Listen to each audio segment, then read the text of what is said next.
नमस्ते सर, कैसे हैं आप? वेरी वेल, आप सुनाइए। मैं 25 साल होने वाले हैं कारगिल युद्ध को, और आप एकमात्र ऐसे जर्नलिस्ट थे जो 2 बार 15,000 फीट से ज़्यादा चढ़ाई पे गए थे, जहाँ पे युद्ध हो रहा था फ्रंट लाइंस पे। और शायद बटालिक सेक्टर, जो सबसे मुश्किल सेक्टर था, वो कवर करने वाले I think you are the one of the 2 journalists. एक आप थे और एक शिव कुणाल वर्मा जी थे। तो मैं आपसे जानना चाहता हूँ, क्योंकि 25 साल हो गए, एक थोड़ा एनालिसिस कर लेते हैं कि क्या गलत हुआ, क्या सही हुआ, और क्या जो ऐसे लेसन्स हैं जो आज भी रेलेवेंट हैं। तो मैं चाहूँगा कि आप शुरुआत से एक बार बताएं कि जब कारगिल युद्ध की पहली बार आपको कब ये भनक लगी कि कुछ गड़बड़ है। देखिए, कारगिल युद्ध के बारे लोगों को एक नैरेटिव सा फीड किया गया है कि इस दिन ये हुआ, इस दिन वो हुआ। जो मुझे लगता है कुछ हमारे सेना में जो ऊंचे जर्नैल थे, क्योंकि उनका एक ब्लंडर हुआ कारगिल, कि इतने बड़े फ्रंटियर में इतने ज़्यादा पाकिस्तानी इतनी गहराई में आके बैठ गए और महीनों से बैठे हुए थे। और सिर्फ ये नहीं कि पाकिस्तानी आर्मी के जो सोल्जर्स ऑफिसर आए, पाकिस्तान आर्मी के जो चीफ थे जनरल मुशर्रफ, वो 3 किलोमीटर अक्रॉस LOC आके मशको सेक्टर में गुलतरी नाला के साथ .4368 है, उसमें पाकिस्तान ने एक बहुत बड़ी अपनी बेस बनाई थी। तो जनरल मुशर्रफ अपने 3 और जर्नैल लेके वहाँ के रात रहे 28 और 29 मार्च 1999 पर। ये तो बहुत सारे लोगों को पता ही नहीं है। मेरे पास फ़ोटो भी है, मैंने अभी एक अपने अखबार में जिसके लिए मैं काम करता हूँ उसकी मैंने फ़ोटो छापी। जनरल मुशर्रफ हमारी टेरिटरी में 3 किलोमीटर अक्रॉस, और उनके साथ उनके जर्नैल बैठे हुए हैं। तो ये क्योंकि हमारा ये ब्लंडर रहा कारगिल, तो एक नैरेटिव सा चलाया गया है जिससे ये चीज़ें छुप जाती हैं। तो मुझे सबसे पहले जो इसकी इंडिकेशन आई वो मई 6 को तुर्तुक सेक्टर में हमारा एक लैंस नायक खड़क सिंह 12 जाट पलटन है वो थी, वो शहीद हुए, उनको गोली लगी। और वो चीज़ जो था, इन्होंने आर्मी ने पूरी बात बताई नहीं कि वो क्यों मरे। आप वहीं पे थे उस समय? मैं श्रीनगर में पोस्टेड था उस टाइम, ठीक। इंडियन एक्सप्रेस अखबार के लिए, और 1997 अक्टूबर से मैं श्रीनगर में मेरी पोस्टिंग थी। तो 97 से मैं वहाँ था। 99 में कारगिल का युद्ध शुरू हुआ मई में। तो मुझे मई 6 को ये खबर आई कि लैंस नायक खड़क सिंह 12 जाट के वहाँ शहीद हो गए हैं, उनको पाकिस्तानियों ने गोली मार दिया। तो जो एक्सप्लेनेशन दी मुझे ने कोर हेडक्वार्टर ने कि ये ऐसे नॉर्मल क्लैश हुआ LOC के ऊपर और वो लैंस नायक खड़क सिंह की मौत हो गई। तो मुझे ये चीज़ खड़की दिमाग में कि ये क्या बात है, ये लग रहा है मुझे कोई चीज़ छुपा रहे हैं। और हालत इतनी गंभीर थी कि लैंस नायक खड़क सिंह की बॉडी हमारी टेरिटरी में पड़ी थी, हम उसको रिट्रीव नहीं कर पा रहे थे क्योंकि पाकिस्तानी अंदर आके हमारी टेरिटरी में डोमिनेट कर रहे थे। तो जब हमारा पेट्रोल लैंस नायक खड़क सिंह का गया वहाँ तुर्तुक में, ये सियाचिन ग्लेशियर के साथ लगता है, तो उन पर फायर पड़ गया। और जब हम वो लड़का मर गया हमारा, उसको हम बॉडी लेके वापस नहीं आ सके क्योंकि पाकिस्तानी फायर मार रहे थे अपनी अंदर आके हमारे से। तो ये कारगिल युद्ध की पहली कैजुअल्टी हुई है। और लोगों को ये नहीं पता होगा कि लैंस नायक खड़क सिंह का 12 जाट का जो था, उसकी पेट्रोल का मिशन क्या था। क्योंकि हम तो अब तक यही मानते आए हैं कि पहली जो कैजुअल्टी थी वो सौरभ कालिया और उनकी टीम जो थी, वो 13-14 मई को हुई है। ये 6 मई को हुई है। लैंस नायक खड़क सिंह का पेट्रोल भेजा था क्योंकि वहाँ आर्मी ने देखा कि 8 पाकिस्तानी हेलीकॉप्टर, और 8 पाकिस्तानी हेलीकॉप्टर के नीचे उन्होंने गोला बारूद तोपें लटकाई हुई थी, और वो LOC को पार करके तुर्तुक में फ्लाइट लेके आ रहे थे, क्रॉस करके LC पाकिस्तानी हेलीकॉप्टर तोपें लेके, गोला बारूद लेके हमारी LC में घुसे हुए थे। तो उसको चेक करने के लिए लैंस नायक खड़क सिंह की 12 जाट का पेट्रोल भेजा। वहां पाकिस्तानियों ने इन पर गोली मारी और उनकी बॉडी हम रिट्रीव नहीं कर सके। उनकी बॉडी फिर बाद में कुछ दिन के बाद पाकिस्तानी ने चेक पॉइंट पर हैंड ओवर करी हमें। इस वार्तालाप का एक और उद्देश्य है, जैसे आप बता रहे हैं, तो एक और उद्देश्य ये भी है कि जो चीज़ें हुई और जो बहुत लोगों को पता नहीं है वो भी बताना है। तो इसमें से एक इंसिडेंट तो ये आया दूसरा आपने कहा कि मुशर्रफ मार्च में एलओसी क्रॉस करके यहाँ पे उनकी जो पोस्ट बनी हुई थी, जो पाकिस्तानी यहाँ पे कब्जा कर लिया था, उनसे मिलने के लिए आए थे। तो इसका मतलब है कि जो पोस्ट जो पाकिस्तानी आए वहाँ से, वो तो बहुत पहले ही आ गए होंगे। तो हम जो ये कहते हैं कि मई में पता चला हमको, तो इससे तो बहुत महीनों पहले ही मतलब ये शुरू हो गया था। देखिए, जो पाकिस्तानी हैं उनकी डायरीज़ मिली हमें। पाकिस्तानी जो ऑफिसर थे उन्होंने किताबें लिखी हैं। मेरी अपनी बात हुई है पाकिस्तानी ऑफिसर से जो कारगिल के अंदर आए थे और वो अब रिटायर हो गए। जो उनकी डायरीज़, किताबें और जो पाकिस्तानी ऑफिसर्स का कहना है कि वो 1998 अक्टूबर में शुरू कर दिया था उन्होंने रेकी करनी। दिसंबर 1998 में उन्होंने अपनी मूवमेंट शुरू कर दी थी, सप्लाई लेके, स्टॉक लेके, एमुनिशन लेके across the Yellow Sea. Deep बर्फ़ में, जो कहते हैं ना, जब बहुत बर्फ़ पड़ी होती है तो एनिमी, दुश्मन की मूवमेंट शुरू हो गई थी। अब आप ये देखिए अरिहंत कि अगर दुश्मन 160 किलोमीटर के फ्रंटियर के ऊपर मशको से लेके द्रास, उसके आगे काक्सर, उसके आगे बटालिक, उसके आगे चोर बटला, उसके आगे तुर्तुक, उसके आगे चनुका, उसके आगे साउथ सियाचिन ग्लेशियर, इस पूरे फ्रंटियर पर अगर पाकिस्तानी 8 किलोमीटर, कहीं 10 किलोमीटर, कहीं 4 किलोमीटर, कहीं 3 किलोमीटर, कहीं 11 किलोमीटर अपनी पोस्ट बना के बैठे हैं, इतने इतने डब्बे एमुनिशन, खाना, घी, चावल, दाल, तोपें, तो वो 1 हफ्ते, 2 हफ्ते, 3 हफ्ते में तो नहीं हुआ होगा इतनी बर्फ़ में। ये महीनों महीने चली है इनकी मूवमेंट। अगर हम जनरल मुशर्रफ का उदाहरण लें तो जनरल मुशर्रफ हेलीकॉप्टर लेके 28 मार्च को, उनके साथ 3 जर्नैल थे, lieutenant general Mahmood Ahmed GOC 10 corps जो रावलपिंडी का है, lieutenant general Aziz Khan chief of general staff headquarter, Pakistani army headquarter जिसे जनरल हेडक्वार्टर कहते हैं, major general Javed Hasan commander FCNA जो गिलगित बाल्टिस्तान की डिवीज़न है, जो हमारी लद्दाख की डिवीज़न को फेस करती है, उसके वो GOC थे।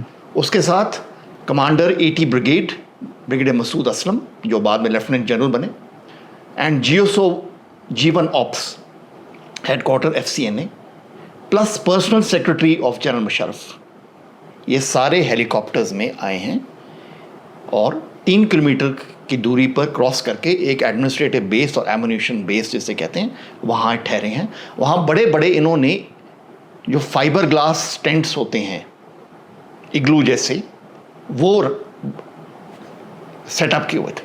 तो वहाँ जनरल मुशर्रफ आए हैं उन्होंने, और मेरे पास फ़ोटोज़ हैं, डायरी है जिसमें ये लिखा है। कारगिल रिव्यू कमेटी रिपोर्ट ने ये माना है कि जनरल मुशर्रफ आए थे। जनरल VP मलिक की किताब जो उन्होंने लिखी है कारगिल के युद्ध के ऊपर, उसका मैं नाम भूल रहा हूँ, फ्रॉम सरप्राइज टू रेकिंग, ऐसे उनकी जो किताब है उसमें उन्होंने एडमिट किया है कि इस डायरी में जनरल मुशर्रफ 28 मार्च को LOC क्रॉस करके आए थे। और आप कह रहे हैं कि दिसंबर में ये दिसंबर में उनकी जो फॉरवर्ड स्काउट्स जो कहते हैं, जो पहली पार्टीज आती हैं, वो शुरू हो गई थी। और जनरल मुशर्रफ के आने से पहले, क्योंकि जब चीफ जाएगा उससे पहले उसके सबॉर्डिनेट ऑफिसर पहले आके देखेंगे सारा, तो जनरल मुशर्रफ 28 को हैं, उससे पहले 26 को कमांडर FCNA जब भी आप जिक्र किया मेजर जनरल जावेद हसन, वो उससे पहले आए हैं हेलीकॉप्टर में सेम जगह पर। उनके साथ ब्रिग आर्टी जो उनके FCNA के ब्रिगेडियर इंचार्ज ऑफ आर्टिलरी, वो उनके साथ थे, G1 ऑप्स उनके साथ थे, और वो आके उन्होंने इंस्पेक्शन करी है, फॉरवर्ड ऑफिसर से बात करी है, ट्रूप्स का मोराल रेज किया है, और उसके बाद जनरल मुशर्रफ 28 को आते हैं। और जनरल मुशर्रफ वहाँ कहते हैं कि मेरे वीर जवानों, आपने बहुत ज़बरदस्त ऑपरेशन किया है, आपने एक सियाचिन का बदला लिया है।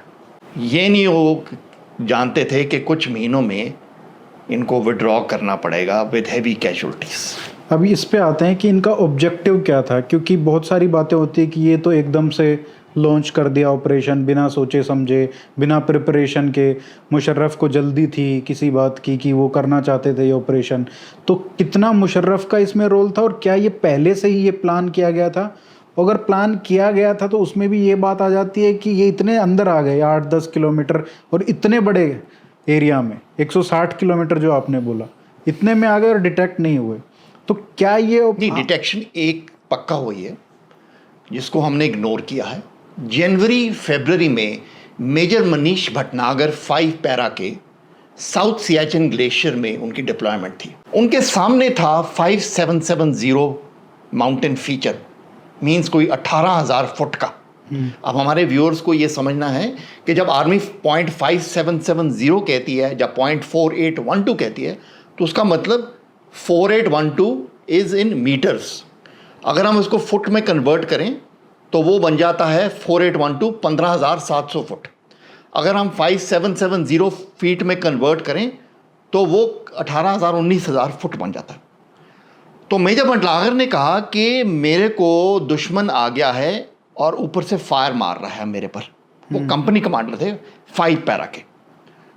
उन्होंने अपनी सिट्रेप, जो आर्मी में होता है, आप रिपोर्ट देते हो रोज़ शाम को हेडक्वार्टर को, अपने बटालियन को, बटालियन ब्रिगेड को देती है। ये पाकिस्तानी आगे हैं।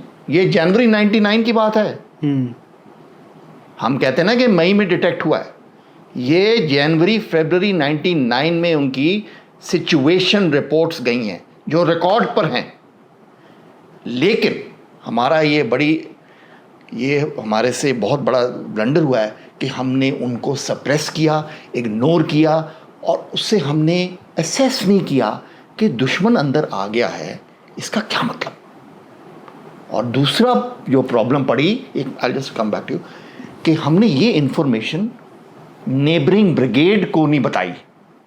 जो 121 brigade infantry 121 infantry brigade group जो था, जो पूरा द्रास, मशको और बटालियन को हैंडल करता था, हमने उनसे ये इन्फॉर्मेशन शेयर नहीं करी। अगर हम उन्हें बता देते तो वो भी अलर्ट शायद हो जाते कि हरकत हो रही है दुश्मन की। तो हमने उस चीज़ को दबा लिया। अच्छा, ये जो मनीष भटनागर जी ने बताया कि भाई वहाँ से फायरिंग हो रही है, क्या वो तभी पॉसिबल थी जब वो दुश्मन अंदर आ चुका है, या वो अक्रॉस द एलसी भी आ सकता था? क्योंकि बहुत लोग जो सुन रहे होंगे उनको पता नहीं चल रहा होगा कि क्या ज्योग्राफी है वहाँ। नहीं, वो उन्होंने ये जहाँ 5770 है, ये LOC नहीं है, ये AGPL है। इसको कहते हैं एक्चुअल ग्राउंड पोजीशन लाइन। ये लाइन आपकी सियाचिन ग्लेशियर की लाइन है कि कहाँ आपका कंट्रोल है। तो जहाँ इंडिया की पोस्ट हैं उसको हम कहेंगे AGPL, actual ground position line.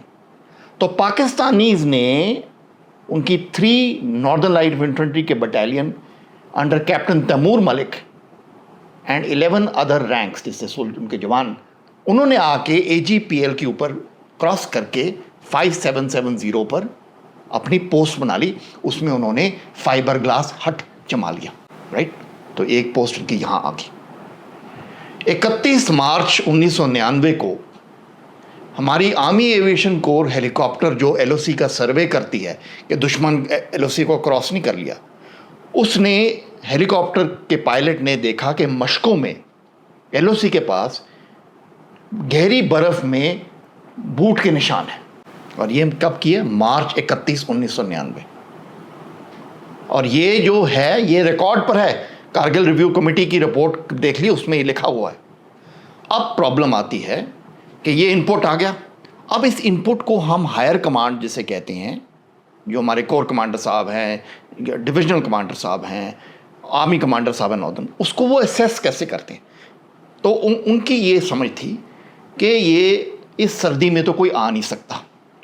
अच्छा। ये कोई खच्चर खुच्चर लेके इधर उधर भटक रहा होगा, कोई गुज्जर बकरवाल इधर, तो ये ऐसे हो सकता है उन बूट्स में। हाँ, उस बूट्स पर, क्योंकि सर्दी में दुश्मन ये काम कर ही नहीं सकता। एग्जैक्टली उनके ये वर्ड से कि इस सर्दी में दुश्मन कैसे, पागल होगा जो ऐसे काम करेगा। तो ये तो पाकिस्तानियों को पता था कि ये ऐसे ही सोचेंगे। ये ऐसे ही सोचेंगे, बिल्कुल अरिहंत, आप बिल्कुल असेसमेंट ठीक कर लिया आपने। पाकिस्तानीज ने हमारी माइंडसेट को अच्छी तरह समझ लिया था। जो ये बोला जाता है कि हम we were caught by surprise, बार बार ये 25 साल से यही लाइन बोली जा रही है। लेकिन अगर आप इस जो आपने बताया मनीष भटनागर जी का हो, चाहे ये हेलीकॉप्टर से जो रेकी की गई उसका भी पता चला, हम ये भी नहीं कह सकते we were caught by surprise, we were wilfully ignorant. तो इसके लिए हम अगर इसको गहराई से समझें तो हम ये कहेंगे कि हमारे को इंडिकेटर्स थे, लेकिन हमने उन इंडिकेटर्स को ठीक से समझा नहीं। जिसे कहते हैं हमने एक करेक्ट लार्जर पिक्चर नहीं बनाई। अगर मेरे घर में एक दिन रात को कोई खिड़की की आवाज़ आती तोड़ने की, तो मैं कहता हूँ कुछ नहीं खास, ये कोई बिल्ली आई होगी, तो मैं उसको इग्नोर कर देता हूँ, उसको मैं जाके चेक नहीं करता ठीक से। 3 दिन के बाद चोर अंदर आ जाता है उसी खिड़की से, तो मैं सरप्राइज तो हो गया, लेकिन मुझे वार्निंग मिली थी। पर मैंने रात को उठ के या सुबह उठ के एफर्ट नहीं करी कि मैं जाके चेक करूं कि मेरी खिड़की में आवाज़ क्यों आई रात को। मैंने बोला बिल्ली होगी, ये होगा, हवा से खटखटा गया। तो ये मैं कहता हूं एक फेलियर ऑफ हमारी जनरलशिप थी कि एट द स्ट्रैटेजिक लेवल हम एनिमी की इंटेंशन को ठीक से परख नहीं पाए। एनिमी हमारे को 1980 से कारगिल सेक्टर में टेस्ट कर रहा था। जब सियाचिन हुआ तो हमारी उस टाइम आर्मी के हायर कमांड में बहुत अकल थी। उन्होंने कहा हमने सियाचिन ग्लेशियर ले लिया पाकिस्तान से, अब ये कारगिल में हमला करेंगे। पता था ये, पक्का उनको पता था। इस कारण हमने एक न्यू डिवीजन रेज करी, जिसे हम कहते हैं 28 इन्फेंट्री डिवीजन, न्यू फॉर्मेशन। उसके अंदर 3 brigade, 9 battalion plus artillery support, engineer support सब होता है, क्योंकि माउंटेन्स में है। और उसको हमने कारगिल में लगा दिया, और उसका एक ही ड्यूटी थी कि हम पूरे कारगिल पर निगरानी रखें। अगर ज़रूरत पड़े तो हम हमला भी कर सकते हैं, और अगर पाकिस्तानी हरकत करे LOC के अक्रॉस, जैसे इन्होंने कारगिल में 1999 में किया, तो हमारी पूरी डिवीज़न वहाँ तैयार है। तो वो हरकत नहीं करी उन्होंने। अनफॉर्चुनेटली क्या हुआ, जब कश्मीर में टेररिज्म शुरू हुआ 1989 के बाद, तो इन्फिल्ट्रेशन LOC से कश्मीर में बहुत शुरू हो गई। तो हमारे जो आर्मी हेडक्वार्टर्स था, उन्होंने कहा कि लद्दाख में कुछ खास नहीं हो रहा, डॉर्मेंट सा सेक्टर है। 28 इन्फेंट्री डिवीज़न को हमने कारगिल से उठा के कुपवारा में भेज दिया, क्योंकि कुपवारा पर LOC लगती है, वहाँ से इन्फिल्ट्रेशन बहुत होती है।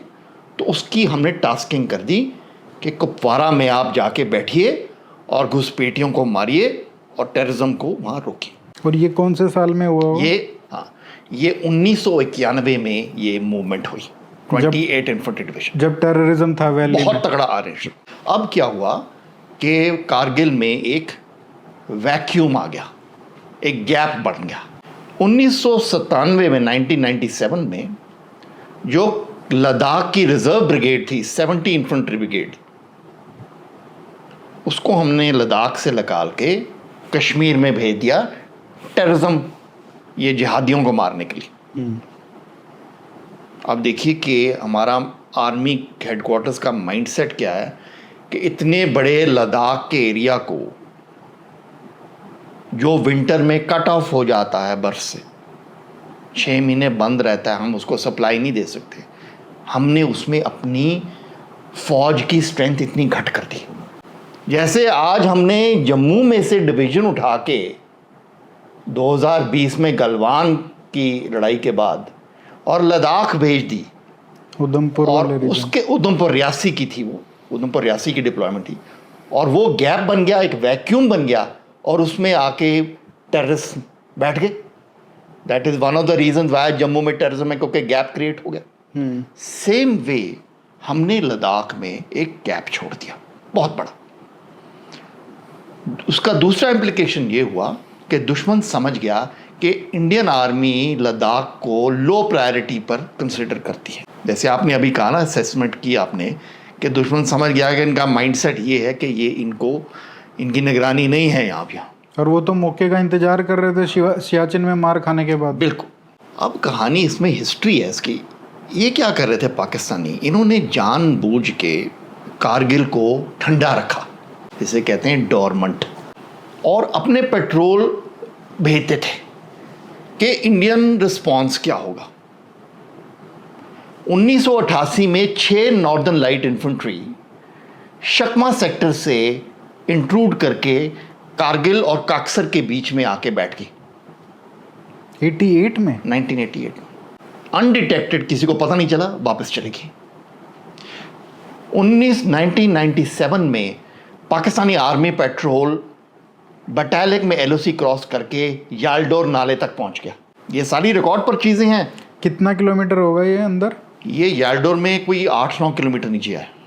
और उनकी डिटेक्शन हुई बाय ताशी नामग्याल, जो सेम शेपर्ड था जिसने मई 3 को 1999 में पहली डिटेक्शन करी बटालिक में, जो बटालिक सेक्टर के लिए। ताशी नामग्याल, ताशी ने ही 2 साल पहले अगस्त 97 में आर्मी को बताया कि पाकिस्तानी आर्मी पेट्रोल याल्डोर में आया हुआ है। तो उसके बाद भी कुछ नहीं? उसके बाद क्या किया कि उसने army command, northern army commander lieutenant general S Padmanabhan होते थे, जो बाद में आर्मी चीफ रहे। उन्होंने याल्डोर पर एक पेट्रोल बेस बनाने की ऑर्डर दिए कि यहाँ पाकिस्तानी आ रहे हैं। लेकिन अगले साल मीन्स 1998 में पाकिस्तानी नहीं आए, तो वो पेट्रोल बेस उठा दिया हमने। और 1999 में पाकिस्तानी याल्डोर में बहुत बड़ी संख्या में आके बैठ गए, 11 किलोमीटर अंदर आके बैठ गए। इतने डीप आ गए थे कि they were almost on the highway running along the Indus river. उनका artillery observation post officer 3 Punjab का जो हेडक्वार्टर था बटालियन का, बटालिक में इंडस पर, उसको ऑब्जर्व करके पाकिस्तानी आर्टिलरी के गोले गिरवा रहा था उस हेडक्वार्टर पर। ये मई 9 की बात है, जब 1999 जब पाकिस्तानी आर्टिलरी ने 3 पंजाब के हेडक्वार्टर को डायरेक्ट हिट मारी। कारगिल शुरू हुआ 1999 मई में, तो हमने कश्मीर से 8 माउंटेन डिव को उठा के कारगिल भेज दिया द्रास मशकों के लिए। उससे क्या हुआ कि हमारी जो काउंटर टेररिज्म वाली जो ग्रिड थी कश्मीर वैली में, उसमें गैप्स आ गए, और उन गैप्स में बहुत हैवी अटैक्स शुरू हो गए फिदायीन के। आपको याद होगा कि जो फिदायीन अटैक्स शुरू हुए थे वो कारगिल युद्ध के टाइम पर शुरू हुए थे, और वो 6 साल चले थे। उसमें उन्होंने फिदायीन ने कश्मीर असेंबली पर अटैक किया, कितने लोग मरे थे उसमें, कश्मीर में कितने फिदायीन अटैक हुए, तो वो गैप्स एक्सप्लॉइट करके।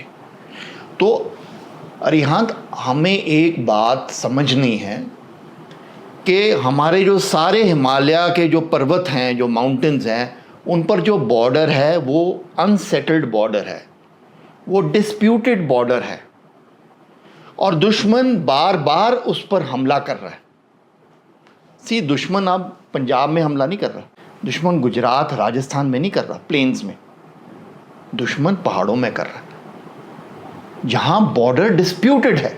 चाहे आप कारगिल ले लिए 1999, चाहे एलएसी 2020 में ले लीजिए, चाहे टेररिज्म जो आ रही है जम्मू में माउंटेन्स में, ये माउंटेन्स में हमारे को चैलेंज आ रहा है। तो हमें ये कारगिल, गलवान, आज जम्मू में जो हो रहा है, हमें ये समझ के चलना है कि अगर आपको कुछ साल शांति आती है तो हमने ये नहीं मान के चलना कि अब यहाँ कुछ नहीं होने वाला। तो सर, जैसे आप ग्राउंड पे थे वहाँ पे, तो पहला आपका कौन सा ऑन द फ्रंट लाइंस, पहला कौन सा बैटल था जो आपने कवर किया ऑन ग्राउंड? देखिए जी, जब युद्ध शुरू हुआ तो मेरी मुलाकात लेफ्टिनेंट जनरल कृष्ण पाल से हुई, जो 15 कोर कमांडर थे। उनको मेरे में बहुत विश्वास था, क्योंकि मैं कश्मीर में फ़ौज के साथ, फ्रंट लाइन ट्रुप्स के साथ जहाँ फायर चलता था वहाँ जाता था। 3 दिन रहा मैं ऑपरेशंस में। रात को भी मैं गया, एम्बुश में भी गया, पहाड़ भी चढ़े मैंने रात को ट्रुप्स के साथ। तो उनको मेरे में विश्वास था कि विक्रम फ़ौज के साथ आगे लाइन में जा सकता है।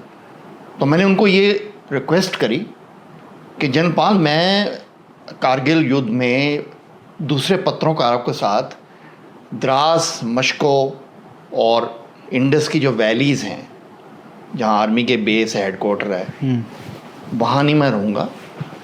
मैं जहाँ आपकी फाइटिंग चल रही है 16,000 फुट पर, वहाँ पे जाना है। और जहाँ आपकी सेना लड़ रही है। देखिए, जो आर्मी के बेस थे और जहाँ मीडिया थी वो वैली में थी। वो 9,000 से लेके 10,000 500 फुट तक वैली होती है। जैसे द्रास ले लें हम, 10,500 फुट वैली है। लेकिन जो युद्ध है वो तो 15,000 फुट पर चल रहा है, जहाँ बंकर है पाकिस्तान के। जैसे तोलोलिंग के बंकर 15,000 फुट के ऊपर थे, टाइगर हिल के जो थे 16,000 फुट पर थे, बटालिक में जहाँ मैं गया वो 15,700 फुट थे, उससे भी ऊपर थे। तो पहले जो फेज़ था युद्ध का, उन्होंने मुझे परमिशन नहीं दी, तो मैं द्रास में ही रहता था, वहीं हमारे पर शेयरिंग पड़ती थी। बंकर थे तो हम बंकर में घुस जाते थे। लेकिन मैं आर्मी के दरवाजे पर खटखटाता रहा कि मैंने जाना है, मैं यहाँ नहीं रहना चाहता, मैं ऊपर जाऊँगा और रिस्क मेरा है, आपकी कोई लाइबिलिटी नहीं है। तो 1 जुलाई 1999 को जब युद्ध की मेजर बैटल शुरू हुई टाइगर हिल और 4875 के लिए, जो उसको हम बत्रा टॉप कहते हैं, तो मुझे परमिशन मिली कि आप तोलोलिंग नाला चढ़ के 0.4700 पहुँचो, जहाँ 18 गढ़वाल राइफल्स बैठी है। तो मैं सुबह सुबह जुलाई 1, 1999 में 18 गढ़वाल राइफल्स के मेजर कुलानंद शर्मा और 15 उनके गढ़वाली लड़कों के साथ, जिनके साथ LMG और AK राइफल्स थी, हम चढ़ना शुरू कर दिया। तो जैसे ही ऊपर चढ़े तोलोलिंग नाले में, चढ़ते चढ़ते गए, तो पाकिस्तान की जो आर्टिलरी का ऑफिसर था वो बिल्कुल हमारे ऊपर बैठा था, 5060 पर। थोड़ा सा ज्योग्राफी समझाएंगे सर? तो कि रात में चले थे, दिन नहीं, में हम दिन में चले। तो नाला ऐसे ऐसे, जो नाला मीन्स जो ऊपर से पानी गिरता है तो उसके ऊपर आप चढ़ते हैं, ठीक, क्योंकि वो एक नाला, एक जैसे सड़क है ऊपर पहुंचने के लिए, तो वो ऊपर चढ़ती है, उसमें बड़े बड़े पत्थर होते हैं, तो वो ऐसे ऐसे जाता रहता है नाला, और बहुत स्टीप क्लाइंब होती है। तो जैसे हम ऊपर चढ़े तो हम, दिन का टाइम हो गया था, तो हम एक्सपोज थे। तो जो पाकिस्तान की जो बंदूकें, आर्टिलरी की बंदूकें, तोपें होती हैं, उनको डायरेक्ट करने के लिए एक ऑब्जर्वेशन पोस्ट ऑफिसर होता है, हमारा भी होता है, उनका भी होता है। तो वो आपको देखेगा कि ऊपर चढ़ रहे हैं, फिर वो अपनी बंदूकों को कहेगा कि आप इस ग्रिड रेफरेंस पर गोला गिराइए, दुश्मन चढ़ रहा है। तो उसने हमें देख लिया और हमारे पर गोलाबारी शुरू हो गई। अब आप देखिए, हम ऊपर चढ़ रहे हैं, वहाँ कोई बंकर नहीं, कुछ नहीं, एक्सपोज हैं हम, और वो मारने लग गया अब हमारे पर air burst shell. Air burst shell होता है जो ज़मीन पर लग के नहीं फटता, वो हवा में ऊपर फटता है और ऐसे मारता है नीचे छर्रे, जैसे अनार ऊपर मारता है ना। अगर आप सोचिए कि एक दिवाली के अनार को ऐसे उल्टा कर दिया हवा में और ऐसे नीचे मारे आग, तो वैसे इतने बड़े बड़े छर्रे जो स्प्रिंटर होते हैं ऊपर फटते हैं आपके और नीचे आते हैं, इतने बड़े बड़े। हाँ, आर्टिलरी का जो 43 किलो का तो बोफोर्स का शेल है जो फटता है। फटता कैसे है? फट के वो उसके स्प्रिंटर बनते हैं, लोहे के स्प्रिंटर। जब फटता है वो शार्प होता है, वो आएगा तो आपको, आपकी आर्म पूरी जाएगी, आपका सिर ऐसे जाएगा। 80% of casualties in Kargil war on both side were artillery shelling, not small arms fire. तो वो हमको फायरिंग शुरू कर दी उन्होंने, कभी यहाँ मारे, कभी वहाँ मारे। तो मेरे को अब पत्थरों के नीचे कभी घुसना पड़े, कभी जो पहाड़ था उसकी साइड लेके खड़ा होना पड़े। तो ये हम बिल्कुल वहाँ फंस गए, क्योंकि हम डायरेक्ट साइट में थे। तो ये घंटा हमारे पर शेलिंग चढ़ती रही। हम क्या कर रहे थे, ईच शेल जब फायर होता है उसमें एक इंटरवल आता है, जैसे एक गोला मारा उसके बाद कुछ मिनट के बाद दूसरा गोला आएगा। तो उस 2-3 मिनट में हम नीचे ऐसे बैठ बैठ के ऊपर चढ़ते थे, उससे कहते हैं क्रॉल एंड मूव। चढ़ाई नहीं रुकी, चढ़ते रहना, क्योंकि अगर आप बॉक डाउन हो गए तो फिर तो आप फंस गए। तो 2 इंटरवल है, आप फटाफट 2-3 मिनट में आगे ऊपर चढ़ो, फिर जाके छुप जाओ, फिर दूसरा गोला आएगा। और वो देख रहा है आपको कि आप कहाँ जा रहे हो, वो अपनी बंदूकों को कह रहा है कि अब ये गोला 100 गज ऊपर मारो। और वो आपसे कितने दूर होंगे? वो बैठा था ऊपर 5060 पर, दैट मीन वो बैठा था कोई 16,000 फुट के ऊपर। और आप कहाँ तक आ गए? हम चढ़ रहे थे तो हम होंगे कोई 13-14,000 फुट के पास। तो 2-3 हज़ार फुट नीचे थे हम उसके। पर उसका दूरबीन होती है, बड़ी पावरफुल होती है वो, तो वहाँ दूरबीन से बैठ के द्रास टाउन में शर्ट का कलर देख सकती है। किसी ना किसी तरह हम बच गए, हमारी कैजुअलिटी नहीं हुई, क्योंकि हमारा मेजर कुलानंद शर्मा जो थे, he was adjutant 18 Garhwal rifles, वो काफ़ी सियाने और तजुर्बेकार ऑफिसर थे, तो हमारे को छुपाते रहते थे, फिर क्रॉल एंड मूव करके हम बच गए। तो एनीवे मैं 4700 नहीं पहुंच सका, पूरी हमारी दोपहर लगी, शाम तक मुझे हाई ऑल्टीट्यूड सिकनेस होगी। और क्यों हुई? क्योंकि मैंने 16 किलो का बुलेट प्रूफ जैकेट और पटका पहना हुआ था और मैं बगैर एक्लेमेटाइजेशन के चढ़ रहा था। तो मैं पूरे दिन चढ़ के मैं 5 साढ़े 5 तक बिल्कुल बैठ गया, मेरे से चला नहीं जा रहा था। फिर हम उस रात वापस द्रास मुड़ गए, मुझे सिकनेस और बहुत सारी चीज़ें होंगी। एनीवे 6 दिन के बाद 7 जुलाई को मुझे कोर कमांडर साहब के जो अफसर हैं brigadier Arun Chopra, he was brigadier to general staff headquarter 15 corps, उनका फ़ोन आया। वो कहते हैं विक्रम हम चाह रहे हैं कि आप बटालिक में जाओ और 4812 पर चढ़ के वहाँ देखिए कि हम पाकिस्तानी जो सोल्जर मरे हैं उनका इंडियन आर्मी पूरी इज्जत से दफना रही है 16,000 फुट पर, क्योंकि पाकिस्तान उनकी बॉडीज़ वापस नहीं ले रहा। तो मैंने बोला ठीक है। तो मुझे हेलीकॉप्टर दिया गया, मैंने श्रीनगर से गनासॉक टैक हेडक्वार्टर जो 70 ब्रिगेड के होते हैं वहाँ मुझे लैंड करवाया। उसके बाद मैं वहाँ से चढ़ा टू 4812 जो मीन्स 15,700 फुट। वहाँ मैं चढ़ा तो मैंने वहाँ सेरेमनी देखी, वहाँ वो युद्ध चल रहा था, फायरिंग पड़ रही थी हमारे पर हम पत्थरों के पीछे थे। तो मैंने सेरेमनी देखी कि हमारे जो वीर जवान हैं उन्होंने पाकिस्तानी सोल्जर्स को पूरी इज़्ज़त से दफनाया, डिग करके वहाँ सेरेमनी करी। अब शाम पड़ गई तो अब हमको जाना था आगे जहाँ सीओ साहब का टेंट था, उस हाइट 15,700 फुट पर। अब ये तो फौजी तो हैं, वो तो एक्सपर्ट थे। अब वो जाना था, वो पूरी जो क्लिफ कहते हैं ऐसी बिल्कुल सीधी वॉल जैसे दीवार है, इसके साथ एक नैरो सा रास्ता था, उस पर जाना था और नीचे हज़ारों फुट खाई और ग्रेगारियो नाला। और पाकिस्तान की जो पोजीशन थी कोकरथांग पर जो हमारी पश्चिम पर पड़ रही थी वो हमें साफ देख रहे थे। एनीवे शाम पड़ रही थी, इन्होंने कहा कि अब हमने यहाँ से जाना है, तो मुझे चढ़ा दिया इस पर। अब इतना रास्ता घट था कि मैं अपना एक जूता रखता था और दूसरे जूते को ऐसे रखता था, और मैंने छिपकली जैसे जो पहाड़ की जो ये पत्थर थे उसको अपने आप को चिपकाया हुआ था। और मेरे साथ जो सोल्जर थे वो कभी कभी मेरी लात को, एक मेरी फ़ोटो है, मेरी लात को अंदर कर रहे थे कि गिर ना जाए। और पाकिस्तान हमारे पर फायर मार रहा था। हमें 2 घंटे लगे, आई थिंक 200-250 गज़ की वो जो क्लिफ के साथ साथ जाना था टू नेगोशिएट दैट। और मैं आज तक कहता हूँ कि मुझे ये नहीं पता कि मैं क्यों उस दिन मरा नहीं, और मैंने यही सोचा कि गोली लग जाए मर जाऊँ मैं, पर गिर के ना मरूँ। तो एनीवे मैंने उस टाइम मैंने ये डिसीजन ली थी कि मैं जब चढ़ रहा हूँ 4812 पर मैं बुलेट प्रूफ जैकेट और वो नहीं पहनूंगा कि मुझे बाहर से चढ़ा नहीं जाता, बहुत ज़्यादा बाहर हो जाता है। तो मैंने वो भी नहीं पहनी हुई थी, पर हल्का था, इसमें हाई ऑल्टीट्यूड सिकनेस नहीं हुई मुझे। एनीवे भगवान ने मेहर करी तो हम वो पार करके जो खाई के ऊपर रास्ता था हम सीओ साहब के टेंट में पहुंच गए। फिर मैं उस रात टेंट में रहा 15,700 फुट में 12 जैक लाई के साथ जो हमारी पलटन थी, और पूरी रात वहाँ फायर चलता रहा, कभी हमारा फायर आ रहा है कभी हमारा। और मैं आपको एक दृश्य याद कराऊँ जो मेरी रात को आपके व्यूअर्स को बहुत अच्छा लगेगा। तो जब रात गहरी पड़ी तो मैंने देखा कि 15,700 फुट पर ना जो आकाश होती है उसमें तारे ही तारे होते हैं, क्योंकि हाई ऑल्टीट्यूड में आपको तारे ज़्यादा दिखते हैं। तो जैसे ना एक सफ़ेद चादर होती है तारों की, तो उस तारों के अक्रॉस ऐसे लाल से गोले आ रहे थे, 3-3 लाल, बिल्कुल लाल हुए हुए थे, ऐसे जाते थे ऊपर और नीचे जाते और फटते थे। और ये क्या था?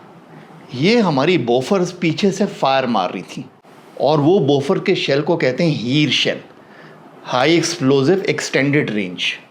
तो जब ये मारते हैं तो उसकी जो पीछे गोले का फ्यूज़ होता है वो ड्रैग करता है, तो वो आग सी छोड़ता है, तो रात को वो लाल दिखता है। तो ऐसे था कि 3-3 करके जैसे बड़े बड़े लाल तारे, ऐसे शूटिंग स्टार जैसे कहते हैं, वो मेरे सर के ऊपर से ऐसे जा रहे थे, और हमारे सामने जो पाकिस्तानी पोजीशन थी उन पर गिर रहे थे। तो ऐसे जाते थे और नीचे और फिर तो ये मैंने 15,700 फुट पर ये मैंने विटनेस किया। और फिर बाद में आर्मी हेडक्वार्टर ने किताब लिखी है आर्टिलरी पर, तो उन्होंने मुझे इनवाइट किया कि आप एक लौते पत्रकार हैं जिन्होंने इस हाइट पर ऐसी युद्ध देखा आर्टिलरी का, आप पर फायरिंग भी हुई, आपने हमारी फायरिंग भी देखी 15,700 फुट पर। तो आप इस पर चैप्टर लिख के दिए, तो मैंने आर्मी हेडक्वार्टर की बुक पर ये चैप्टर लिखा है on artillery firing as seen by a journalist from 15,700 feet. आपके हिसाब से कौन सी ऐसी स्टोरी है या कौन सा ऐसा सोल्जर है जो आपको लगता है, या दो तीन जो भी आप जितना भी बताना चाहें, कि इसको तो परमवीर चक्र ये डिज़र्व करता था या ये महावीर चक्र डिज़र्व करता था, पर इसको कुछ मिला नहीं या इसके साथ कुछ गलत हुआ, उसकी स्टोरीज अगर आप बता सकें। देखिए, पहला पॉइंट तो हम ये नोट करेंगे कि हर युद्ध में सैकड़ों सोल्जर अफसर लड़ते हैं, हर को मेडल नहीं मिल सकता, कोई फौज नहीं दे सकती। अगर हम उसको समझ लें, यस, लेकिन उसके बाद अगर हम जब मेडल, गैलेंट्री मेडल देते हैं, तो हमें ये देखना है कि हम एज फेयरली एज पॉसिबल हम उनको सिलेक्ट करें। कारगिल युद्ध में अनफॉर्चुनेटली ये हुआ है कि हमारी सुई जो है ना, वो 2-3 नामों पर ही अटकी हुई है।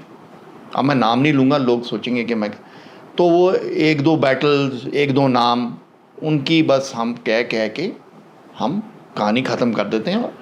और वही एक तरीके से आम जनता के लिए वही एक कारगिल युद्ध बन चुका है। राइट। हमारे तो इतने अफसर थे, इतने जवान थे जिन्होंने इतनी वीरता के साथ लड़ाई करी। सिर में गोली लगी, 4-4 गोलियां लगी, फिर भी बंकर पर हमला करते रहे। उनको सेना मेडल तक नहीं मिला। सेना मेडल भी नहीं मिला। सेना मेडल तक नहीं मिला। अगर आप परमवीर चक्र की बात करते हैं, तो मेरे मन में नायक जोगिंदर कुमार 2 राजपुताना राइफल्स के, जिन्होंने सबसे पहले हमला किया तोलोलिंग पर, जो सबसे बड़ी पहली बैटल हुई जिससे हमने जीते और हमें विश्वास हुआ कि हाँ, हम कारगिल को जीत सकते हैं, वो तोलोलिंग की लड़ाई थी, रात 12 और 13 जून 1999। और नायक जोगिंदर कुमार ने जाके बंकर में इतना फायरिंग पड़ रही थी, इतनी फायरिंग पड़ रही थी, जैसे कहते हैं ना, हेल स्टॉर्म ऑफ फायर। उसने जाके जो मशीन गन बंकर से बाहर आ रही थी, लेफ्ट हैंड से पकड़ के खींची, जैसे सांप के बिल में आप हाथ डालते हो, जैसे फनियर सांप बैठा है बिल में और आपने हाथ डाल के, जैसे उसने बैरल पकड़ के खींची बंकर में से, जो एक बंकर में एक स्लिट होता है, एक छोटी सी मोरी होती है जिसमें से बैरल निकलती है, ऐसे खींची, उसने घोड़ा दबा दिया पाकिस्तानी ने। उनका जो मशीन गन का बर्स्ट है, ये लेफ्ट हैंड से पकड़ा ना, उसका सारा जो बर्स्ट आया वो इसके यहाँ कंधे पर लगा।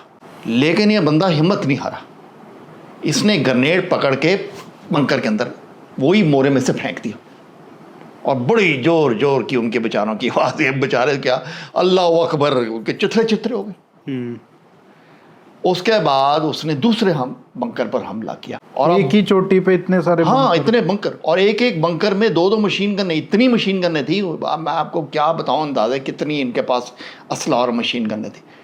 और आप देखो, बंकर से आपने बिल्कुल बंकर के पास पहुंचना, ये नहीं कि आप यहाँ से फायर करोगे 50 गज से, आपने बंकर के पास पहुंच के या तो ग्रेनेड फेंकना या मशीन गन बाहर लगा लेनी है, जिसे कहते हैं close quarter combat, CQB, close quarter combat. तो ये इस बंदे ने अपनी LMG फिर भी फायर करता रहा, अब पूरी गोलियां लगी हुई हैं इस पर, पूरे कंधे में इतनी बड़ी बड़ी गोलियां इसमें लगी, ये फायर करता रहा। और दूसरे बंकर पर इसने पूरी अपने प्रेशर रखे। उतनी देर में और भी आई इनकी पलटन, और उनके जोगिंदर बच गए। उनके जो मेजर साहब थे, मेजर विवेक गुप्ता, चाली कंपनी के, वो वहीं उनके साथ मर गए। और उस रात आई थिंक इनकी बड़ी हैवी कैजुअल्टीज हुई तोलोलिंग की युद्ध में। तो मेरे और जोगिंदर को कुपवारा में 1993 में सेना मेडल मिला था टेररिस्ट मारने के लिए, और IPKF के साथ ये श्रीलंका में थे, जहां जनरल कलकत की जीप के ऊपर LTT ने ग्रेनेड फेंका। तो इस बंदे ने, क्योंकि जनरल कलकत की पर्सनल सिक्योरिटी में थे, उसने लाइव ग्रेनेड को पकड़ के उनके पास वापस फेंक दिया। तो ये बंदा फिर ये टैंक पैरा में भी इसने काम किया है, NSG में 6 साल काम किया है। तो ऐसा जो बंदा था, इसको तो परमवीर चक्र मेरे मन में पक्का उसकी थी। और मैं आपको क्या बताऊं कि कहानियां ऐसी हैं हमारे वीर जवानों की जिनको कोई जानता भी नहीं है। मेजर मनोज तलवार 9 महार के 19,000 फुट पर पाकिस्तानियों को असॉल्ट करने गए, वो वहाँ से गिर गए, शेलिंग चल रही, वहाँ से गिर गए। आज उनको कोई जानता, कोई गैलेंट्री मेडल कुछ। मेजर मनोज तलवार कोई जानता नहीं कि मेजर मनोज तलवार कौन थे, राइट। हमारे जवानों में इतने लड़के थे। कैप्टन अमित भारद्वाज फोर्ट जाट के, जो बजरंग पोस्ट पर हमला किया था उन्होंने, जो पाकिस्तानियों ने कैप्चर कर ली थी, उनकी बॉडी 2 महीने पड़ी रही वहाँ, along with havildar Rajveer Singh, fort Jat के। 2 महीने बॉडी पड़ी नहीं उनकी, उनको कोई मेडल नहीं, कुछ। कैप्टन सौरभ कालिया, फोर्ट जाट के, जो बजरंग पर मरे थे। हमारे बहुत ही वीर जवानों ने, यंग अफसर ने, कमांडिंग ऑफिसर्स ने इतनी देश की सेवा करी है, अपना खून बहाया है। और मैं तो कहूँगा अपने देश के वासियों में, चलो उनको गैलेंट्री मेडल नहीं मिला, पर उनको याद करो। अगर मौका मिले उनके घर जाके उनकी विधवा को, उनके बच्चों से मिलिए। ठीक है, वो परमवीर चक्र का नहीं है उनके पास, वो टीवी पर नहीं आते, हर कारगिल विजय दिवस पर 26 जुलाई पर उन पर टीवी पर प्रोग्राम नहीं होते, लेकिन वो भी उनकी जो कारगिल युद्ध में लड़ाई उन्होंने करी, वो किसी से घट नहीं थी। इसमें ऐसी तो बहुत सारी स्टोरीज होंगी, बट अगर कोई फैमिली के साइड की स्टोरी आप बता सकें, क्योंकि वो एक ऐसा एस्पेक्ट है जो अक्सर भुला दिया जाता है। हम फिर भी जवानों के जो शहीद हुए हैं उनकी बातें करते हैं, लेकिन जो फैमिली की बातें हैं उसमें भी ऐसी भी बहुत अदम्य साहस की उन्होंने भी ऐसी, मतलब ऐसा काम किया होगा कि जो आपके नोटिस में आया हो या आपने कोई स्टोरी फाइल की हो, तो वो एस्पेक्ट भी लाना ज़रूरी है, क्योंकि उसके बारे में हम ज़्यादा बात नहीं करते, उनकी फैमिलीज़ के बारे में कि what they like go through. हमारे लैंस नायक कृपाल सिंह, राइफलमैन कृपाल सिंह थे, 17 गढ़वाल राइफल के। तो उनको पाकिस्तानी गोला लगा बटालिक में, काला पत्थर एरिया में, तो उनके पूरे चिथड़े चिथड़े हो गए। तो उनको फटाफट जो भी उनकी इंद्रेनियाँ बाहर, उनको अंदर डाला, पट्टी डाली और स्ट्रेचर में डाल के नीचे ले गए कि एक हेलीकॉप्टर में आप बिठा के हॉस्पिटल फटाफट पहुँचाओ। लेकिन वो पहुँच नहीं सके हेलीकॉप्टर, वो रास्ते में ही उनकी मौत हो गई। लेकिन मौत के पहले उन्होंने अपने साथियों को कहा कि साथियों 1 मिनट रुक जाओ। कहते हैं मेरी जेब में ना एक डायरी है, उसको लगा लो।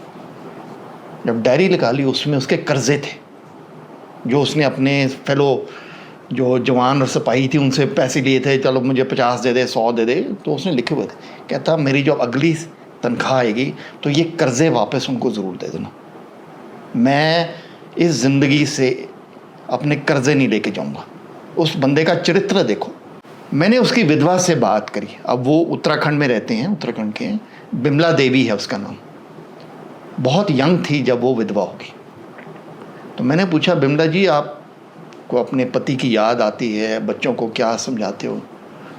तो कहती कुछ उनको मैं भी आप ज़्यादा नहीं जानती थी, बच्चों को मैं वही कहानियाँ सुनाती रहती हूँ। तो मैंने बोला आप तो बहुत मुश्किल होगा आपको।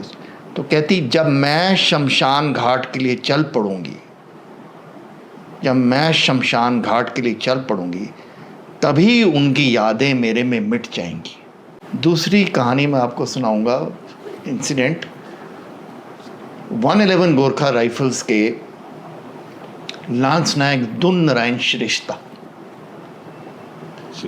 लांस नायक दुन नारायण श्रेष्ठा बटालिक की लड़ाई में गायब हो गए, उनकी बॉडी नहीं मिल रही थी। तो आर्मी ने कहा कि इसकी मौत हो गई है और डिक्लेयर डेड कर दो, और जो पैसा है कॉम्पनसेशन होता है वो इसकी विधवा को और वो छोटे 2 बच्चे हैं उनको हम दे दें कि उनको कॉम्पनसेशन मिल जाए। अब इस औरत का चरित्र देखो, उनका नाम है टेक कुमारी श्रेष्ठा। टेक कुमारी ने कहा कि मेरा विश्वास है कि मेरा पति आज भी जिंदा है, वो मरा नहीं है, और मैं पैसे नहीं लूँगी। अगर वो मरा है तो उसकी मुझे लाश दिखाओ, नहीं तो मैं नहीं विश्वास करती कि वो मरा, वो जिंदा है, वो शायद पाकिस्तान ने पकड़ लिया। तो उसने वो पैसे नहीं लिए, और उस ज़माने में वो 60 लाख रुपए बनते थे नेपाली करेंसी में, क्योंकि वो नेपाल में रहती, नेपाली गोरखे थे। आर्मी ने बहुत कोशिश करी, सारा छानबीन कर लिया बटालिक को कि उसकी बॉडी मिल जाए। 2 साल उसकी बॉडी नहीं मिली। 2 साल के बाद एक जो बकरी चलाता है वो अपनी बकरियां लेके ऊपर जा रहा था 14,000 फुट के ऊपर। उसने एक गुफा में देखा एक लाश पड़ी है, पिंजर रह गया था 2 साल के बाद, और कुछ जानवरों ने खाया पिया था उसको। तो जब उसका देखा, उसने फौज को तुरंत बताया। फौज की वहाँ पलटन थी, वन बिहार। तो उन्होंने जाके फटाफट देखा एक लाश पड़ी है, तो देखा उस पर आर्मी के जूता पड़ा, एक मशीन कार्बाइन उसके साथ थी, एक पिस्टल थी, उसका नंबर देखे सारे। उन्होंने फिर 111 गोरखा राइफल जो दिल्ली में थी उस टाइम, कहा कि जी आपका बंदा मिल गया, उसका पिंजर मिल गया। और 14,000 फुट के ऊपर जाके उस गुफा के बाहर धुन नारायण श्रेष्ठा की लाश को अंतिम संस्कार दिया और ब्यूगल बजाया, क्योंकि मिलिट्री फ्यूनरल तो हो नहीं सकता था कि हम वो राइफल फायर मारें, तो ब्यूगल बजाया। और उसकी जो एशेज़ थी उसको लाल मटके में डाल के बंद करके नीचे ले आए, और वो फिर नेपाल भेजी उसकी विधवा टेक कुमारी श्रेष्ठा को। जब वो लाश, वो अर्थियाँ लेके आया मटके में, तब वो मानी कि मेरा पति गुजर गया, और उसने वो पैसे एक्सेप्ट किए। अब देखिए फैमिलीज़ पर क्या बीतती है, क्या दुख की क्या गहराई है इनमें। 5 साल 10 साल बाद एनालिसिस करना शायद आसान हो जाता है, कि ये ऐसे हो सकता था, ये ऐसे हो सकता था, बट आप तो वहाँ पे थे, आप जनरल से भी डिस्कस कर रहे थे चीज़ें, उनसे भी बात कर रहे थे, और सोल्जर जो लड़ रहा है उनके साथ भी जा रहे थे। तो आपको उस समय के हिसाब से, और आप जब आज एनालिसिस करते हैं, तो आपको क्या ये क्रिटिसिज्म आपको ठीक लगता है कि ये जो जनरल थे ये अपने दिमाग में कुछ और लड़ाई लड़ रहे थे, और जो सोल्जर्स थे वो बेचारे अपने कहीं और, जो उनको ऑर्डर्स मिल रहे थे वो कहीं ना कहीं अनरियलिस्टिक थे।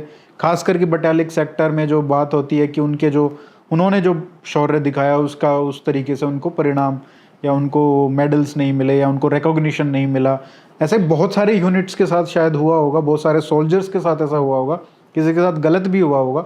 तो ये बहुत सारा क्रिटिसिज्म आता है। क्या आपका क्या एनालिसिस है? देखिए अरिहंत, उसमें 2 फैक्टर्स हैं जो मैं टच करूँगा। पहला फैक्टर तो था कि वो युद्ध के शुरू में ही मैंने ये कहा था, मैंने लेख भी लिखा था कि ये इतने बड़े एरिया में पाकिस्तानी आए कैसे हैं, ये हमारा ब्लंडर है, और ये आर्मी का ब्लंडर है, ये मैंने लिखा था। दूसरा फैक्टर ये था कि जो हमारे जर्नैल ऑर्डर दे रहे थे हमारे जवानों को और अफसरों को जो ऊपर जा रहे थे, जर्नैल कह रहे थे कि चोटियों के ऊपर 8 या 9 गुज्जर बैठे हैं एक चोटी पर। उन्होंने ये नहीं कहा कि पाकिस्तानी सेना आके बैठ गई या पूरी डिफेंस लगा के। उन्होंने कहा 8-9 गुज्जर इस चोटी पर बैठे हैं, 8-9 यहाँ बैठे हैं, 8-10 वहाँ बैठे हैं, तो आप चढ़ जाओ और उनको, अगर वो आपको देख के भागेंगे नहीं तो मार के नीचे ले आना बोरियों में डाल के। तो कहने का ये मतलब है कि हमने जो अपने ट्रूप्स को असेसमेंट दी दुश्मन की, वो बहुत ही वीक असेसमेंट दी। बट क्या वो ऑनेस्ट थी? नो, वही तो है ना, क्योंकि जब हमारे ट्रूप्स ने बोला, ऑर्डर मिला कि 8-9 जिहादी से बैठे हुए हैं, तो जब वो चढ़े गए, चलो आओ तो ईजी है, कश्मीर में रोज़ ही करते हैं जिहादी मारने, जो नॉन मिलिट्री वाले हैं, आर्मी वाले हैं, रोज़ ही मारते हैं, बैठे होंगे मार लेंगे। पर जब ये चढ़ते चढ़ते ऊपर गए तो इतना ज़्यादा फायर आया, तोप के गोले गिरे इनके ऊपर, तो ये टेररिस्ट तो हो नहीं सकते, ये जिहादी तो हो नहीं सकते, इतना फायर कौन मारेगा। मशीन गन 10 जगह से मशीन गनें फायर हो रही हैं, तोप के गोले सिर पर गिर रहे हैं इनके, ग्रेनेड गिर रहे हैं इन पर, आरपीजी मार रहे हैं इन पर। तो उन्होंने कहा अपने जर्नैलों को, हमारे यंग अफसर थे, कि सर ये जिहादी टेररिस्ट मिलिटेंट नहीं है, ये कुछ और ही चीज़ है, ये तो बहुत ज़्यादा फायर कर रहे हैं। हमारे जर्नैल मानने को तैयार नहीं थे। वो कहते आप बुज़दिल हो, आप अटैक करने से घबरा रहे हो, इसलिए बहाने ढूंढ रहे हो। आपको ये पता है कि कैप्टन मनोज पांडे, जो परमवीर चक्र दिया गया था उनको, जो शहीद हो गए थे, उनको ऐसी अटैक में भेजा था। तो उन्होंने रात को कहा था सर हम इस अटैक में जाएंगे तो 0% चांस है सक्सेस का, और मेरे 40-50 लड़के मर जाएंगे, कैजुअल्टी हो जाएगी। पर जर्नैल मानने को तैयार नहीं थे। वो कहते ये बुज़दिल बातें कर रहे हैं। मैं ये कह रहा हूँ कि हमारे ट्रुप्स को ठीक इंटेलिजेंस नहीं दी हमारे जर्नैलों ने कि ऊपर एक्चुअली दुश्मन क्या है। बट मैं ऑनेस्ट उस सेंस में कह रहा हूँ, क्या उनको पता था उस टाइम तक? उनको पता चल गया था? उनको पता चल गया था, फिर भी वो ऐसे बोल रहे थे? हाँ, काफ़ी पता चल गया था, लेकिन वो इस चीज़ को फटाफट ख़त्म करना चाह रहे थे कि फटाफट इनको जो भी आया उसको मारो, धकेलो और ये बात ख़त्म हो जाए, क्योंकि ब्लेम जनरल्स पर आ रही थी कि आपने इतने बड़े एरिया में अलाउ कर दिया है इनको अंदर आने के लिए। तो वो चाह रहे थे बिफोर कोई ज़्यादा बात बाहर निकले हम इनको ख़त्म कर दें। जॉर्ज फर्नांडिस ने, आपको याद होगा, 11 मई 1999 जैसे युद्ध शुरू हुआ था, एक स्टेटमेंट दी थी, सारी दुनिया को बताया था, कह रहे थे 48 घंटे में हम इनको बाहर कर देंगे। आपको याद है वो? तो उसका क्या मतलब? उनको जर्नैलों ने कहा था कि हम 48 घंटे में साफ कर देंगे, इसलिए प्रेशर बना रहे थे वो ट्रूप्स पे कि फटाफट करो। और लगे कितने हमारे? 26 जुलाई तक हम लड़ते रहे। 11 मई को कह रहे हैं 48 घंटे, एक्चुअली लड़ाई चली 26 जुलाई तक। अब इसमें दो बातें हैं सर, कि जो जनरल थे वो प्रेशर बना रहे थे या पॉलिटिकल लीडरशिप थी वो प्रेशर बना रही थी?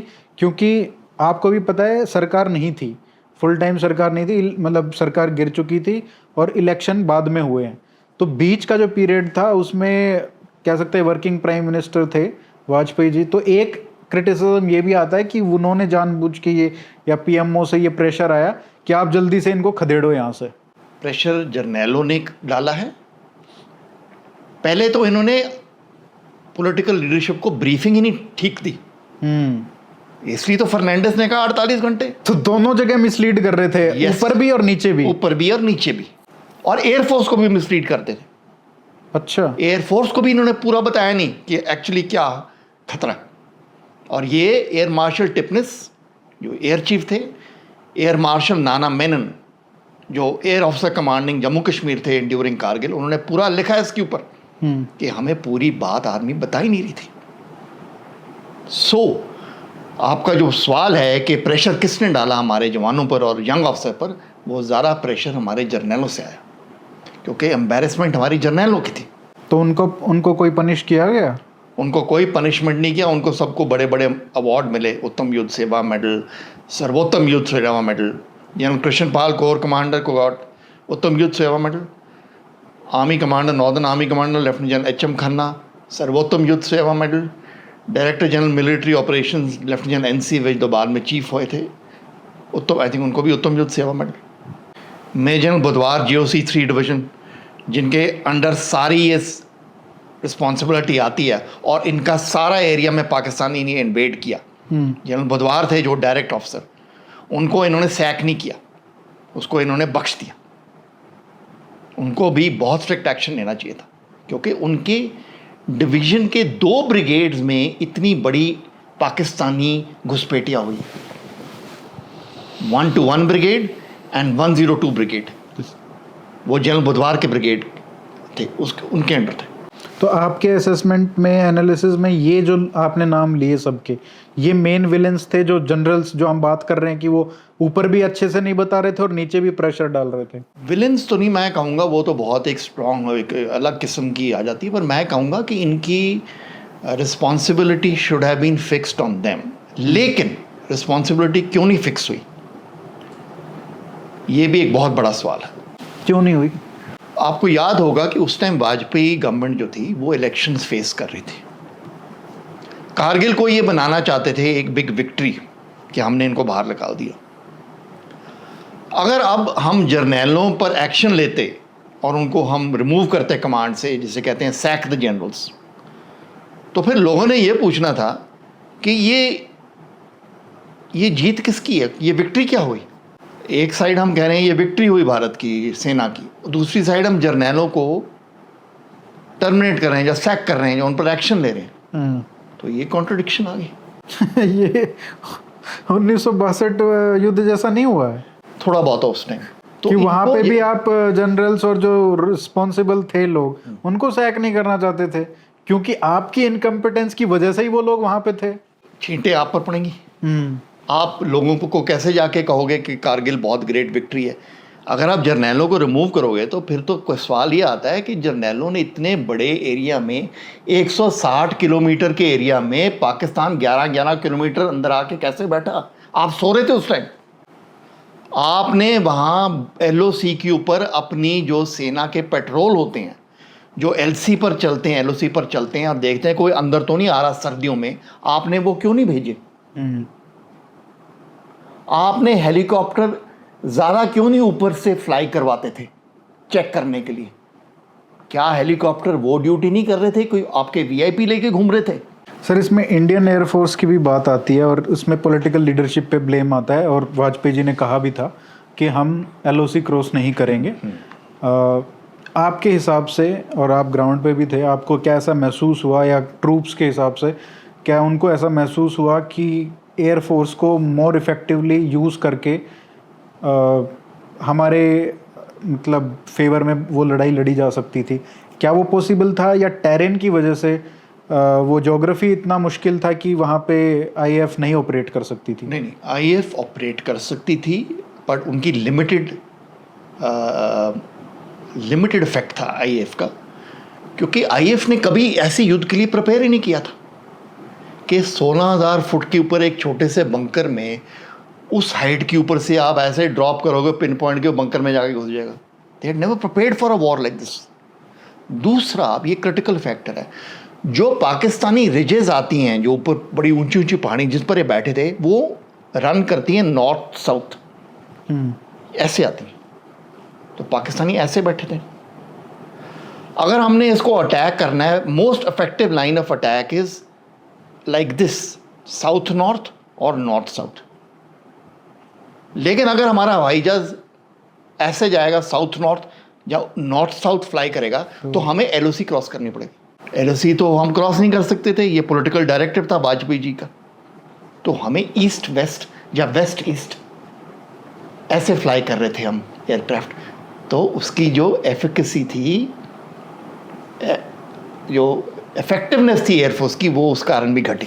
तो ये तो अपने पैर पे कुल्हाड़ी मारने वाली बात हो गई ना, बिना फालतू के जो मॉरल्स लेके आए। और आर्मी को परमिशन भी नहीं दी टू LC क्रॉस। हमने पूरी army headquarter reserve division formation 6 mountain div को बरेली से शिफ्ट करके हम सोनामर्ग ले आए थे और उनकी जो बटालियंस थे वो ऊपर मूव कर गए थे कारगिल में। उनका टास्किंग थी कि हम LOC क्रॉस करेंगे, लेकिन हमको ऑर्डर नहीं आए। तो अगर आर्मी LOC को क्रॉस कर देती तो हमने क्या करना था, LOC को क्रॉस करके जो पाकिस्तानी के हम पीछे आ जाते। तो पहले तो उनकी सप्लाई लाइन कट होगी, वो अपने गोला बारूद खाना नहीं भेज सकते थे क्योंकि हमने LC से पीछे काट दिया उनको। दूसरा, पाकिस्तानी पीछे भागेंगे तो हम पीछे बैठे हुए हैं, पर वो हमें अलाउ नहीं हुआ। तो हमारे पास क्या चारा रह गया कि सीधा पहाड़ी ऐसे चढ़ो और दुश्मन ऊपर बैठा, फ्रंटल अटैक।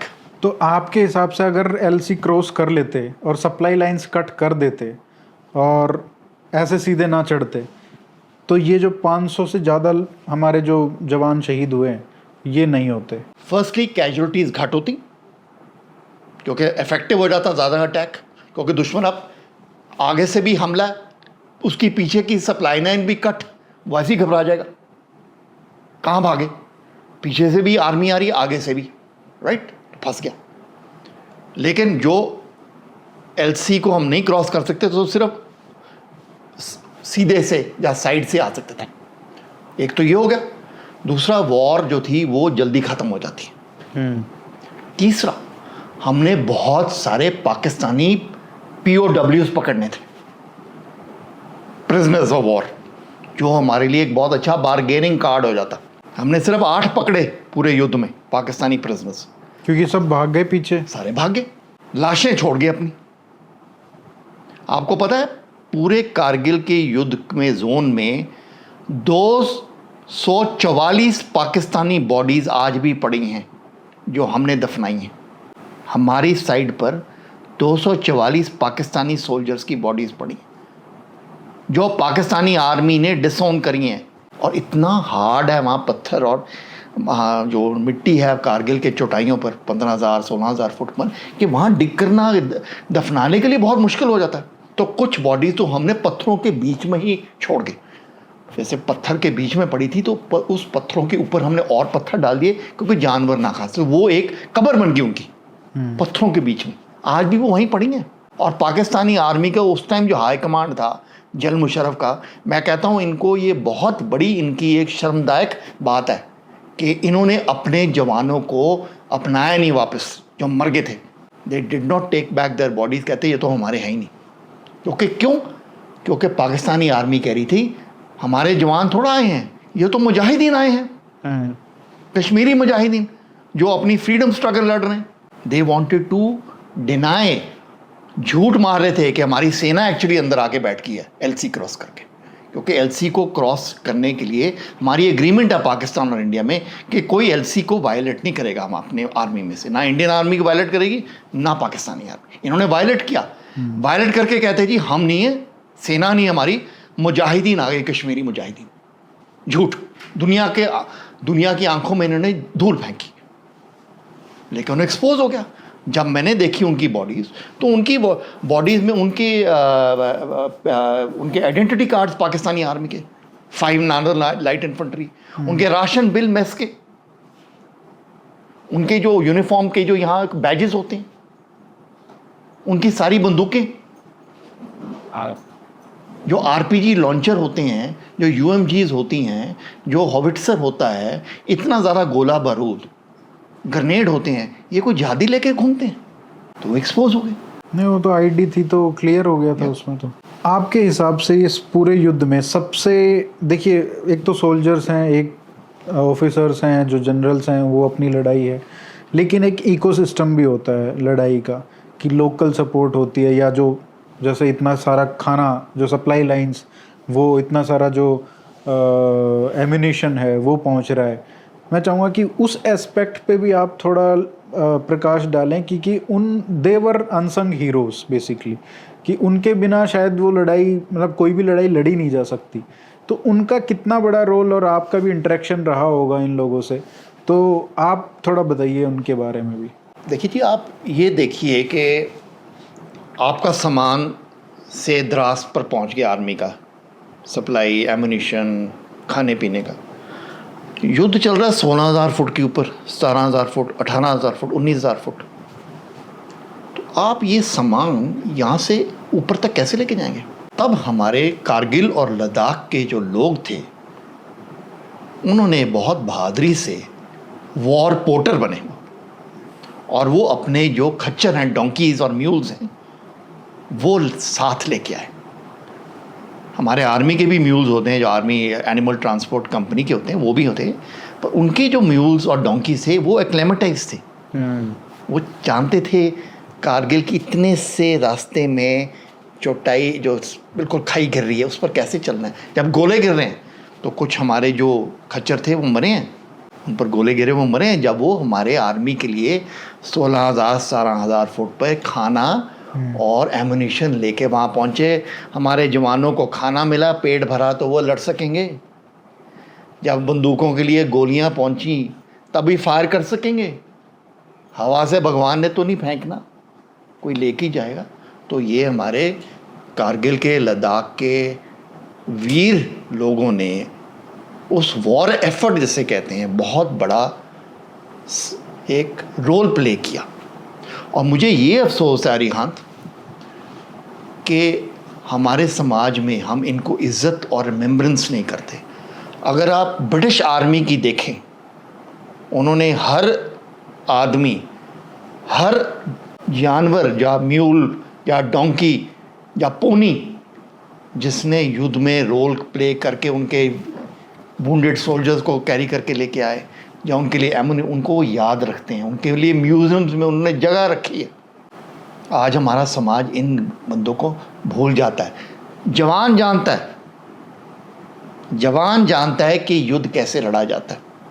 हम तो यहाँ बैठे, हम सोचते एयरफोर्स ने वहाँ से बम फेंक दिया, इन्फेंट्री ने बेनट लगा के चार्ज कर दिया, तोपों ने, बोफर्स ने फायर मार के गोले से उड़ा दिया, तो युद्ध ख़त्म हो गया। नो, जवान जानता है कि जब तक मुझे खाना नहीं मिलेगा इससे मैं चढ़ूँगा। 16 किलो की bullet proof jacket, 8 magazine machine अपनी असॉल्ट राइफ़ल की, पानी, कुछ खाना पीना, तब मैं चढ़ सकूँ। और वो कौन लेके आएगा खाना और एम्यूनिशन? वो ये लेके आए लद्दाखी, कारगिली, अपने डोंकीज़ के साथ, अपने म्यूल्स के साथ, और कहा सर हम आपके। और मैं आपको एक एग्ज़ाम्पल देता हूँ, स्टोरी छोटी सी, मूविंग ट्रैजिक इंसिडेंट जो वॉर पोर्टर्स का मुझे याद आता है। बटालियन की लड़ाई में हमारे कर्नल ललित राय, कमांडिंग ऑफिसर 111 गोरखा राइफल, जो उन्होंने बड़ी, इस पलटन ने जो बंकर एरिया खालूबार पर युद्ध किया था, और मनोज पांडे इसी पलटन के थे जिनको परमवीर चक्र मिला पॉस्टमस। तो ये जब अटैक के बिल्डअप के लिए जा रहे थे यार्डोर से लेक टू गनासॉक, तो एमुनिशन सारा इकट्ठा हो रहा था कि अटैक के लिए बहुत एमुनिशन इकट्ठा करना पड़ता। तो जब कर्नल ललित राय जा रहे थे तो उन्होंने देखा कि साइड पर एक लड़का लेटा हुआ, पेड़ है, थोड़ी सी छाया है, उसके नीचे वो लेटा हुआ। तो कर्नल राय ने उससे पूछा, लद्दाखी लड़का था, कि बेटा क्या हुआ तुझे? तो उसने अपनी जैकेट ऐसे करी और उसके पेट में से गोली गई हुई थी पाकिस्तानी। वेट कर रहा था कि मेरी को अब इवैक्यूएशन पार्टी आएगी, स्ट्रेचर पर बैठाएंगे, क्योंकि बहुत दूर इलाके में लड़ाई चल रही थी। तो अभी वो लेटा हुआ था, गोली पेट में से गई हुई थी। तो उसने ललित राय को कहा, कर्नल साहब को, कहता कर्नल साहब आप फिक्र ना करिए, आप युद्ध के लिए आगे बढ़िए, मेरे जैसे बहुत से और लड़के खड़े हैं आपको, आपके सामान को ऊपर पहुंचाने के लिए। तो कर्नल ललित राय कहते हैं कि मुझे बड़ा दुख हुआ, मैं इसके लिए कुछ कर नहीं सका क्योंकि मैंने युद्ध में जाना था आगे। कहता आज तक मैं याद करता हूँ और मैं ये सोचता हूँ कि क्या वो लड़का बच गया था युद्ध से कि वो मर गया था वहीं। सर ये बताइए, क्योंकि बहुत सारे लोगों को शायद अभी भी रजिस्टर नहीं हुआ होगा, हम मूवीज़ में देखते हैं कि बोला जाता था कि आप पीछे से चढ़ो, जो सबसे मुश्किल चढ़ाई होती थी वो चढ़ते थे, क्योंकि जो नॉर्मल वाला स्लोप है वो एक्सपेक्ट कर रहे थे कि जो इंडियन आर्मी है वहीं से आएगी, पर हमने मूवीज़ में देखा है कि ये पीछे से एकदम जो खड़ी चढ़ाई है वहाँ से चढ़ते थे और फिर सरप्राइज करते थे। तो ये आपके हिसाब से पूरे युद्ध में ऐसे कौन सी सबसे टफ जो चढ़ाई थी जो हमारे जवानों ने किया और सरप्राइज करके वहाँ पे विक्ट्री ली? हमारा अटैक रात को होता था। तो जैसे हमने टाइगर हिल पर अटैक किया तो हमने बिल्कुल एक, आई थिंक नॉर्थ साइड से हमने मोस्ट डिफ़िकल्ट रूट था वो हमने अपनाया। ब्लैक रॉक कॉम्प्लेक्स में कैप्टन कैंगरू से, जिनको महावीर चक्र मिला, उन्होंने अपने जूते उतारे क्योंकि बिल्कुल ऐसी क्लिफ फेस थी, उस पर उन्होंने चढ़ा जूते उतार के। और पाकिस्तानियों ने क्या किया, उसको देखा ऊपर चढ़ा, उन्होंने बड़े बड़े जो पत्थर थे वो ऊपर से फेंक दिए। तो ये कैंगरू से और उसके साथ आई थिंक हवलदार शर्मन थे, मुझे याद नाम नहीं, वो बिल्कुल ऐसे ही चिपके हुए थे, इतनी खाई ज़्यादा नीचे थी, बिल्कुल मुश्किल था चढ़ना, वो ऐसे चिपके हुए थे। और उस पर, उन पर दोनों पर ये इतना बड़ा पत्थर आके पाकिस्तानी ने जब फेंका उनको लगा और वो दोनों बेचारे खाई में गिर गए और मर गए, शहीद हो गए। जब हम चढ़ते हैं मोस्ट डिफ़िकल्ट रूट से, उसका ये मतलब है कि आपको बहुत ज़्यादा खतरा, एक तो दुश्मन के फायर का, एक फायर है कि अगर आपका थोड़ा सा भी पैर इधर उधर हुआ तो दुश्मन के फायर की तो ज़रूरत नहीं है, आपने स्लिप करके मर जाना। अब हमारे 17 गढ़वाल राइफल्स के बड़े वीर ऑफिसर हैं, लेफ्टिनेंट कर्नल प्रहलाद जेटली, वो पंचकूला में ही रहते हैं, मेरी अच्छी जान पहचान है।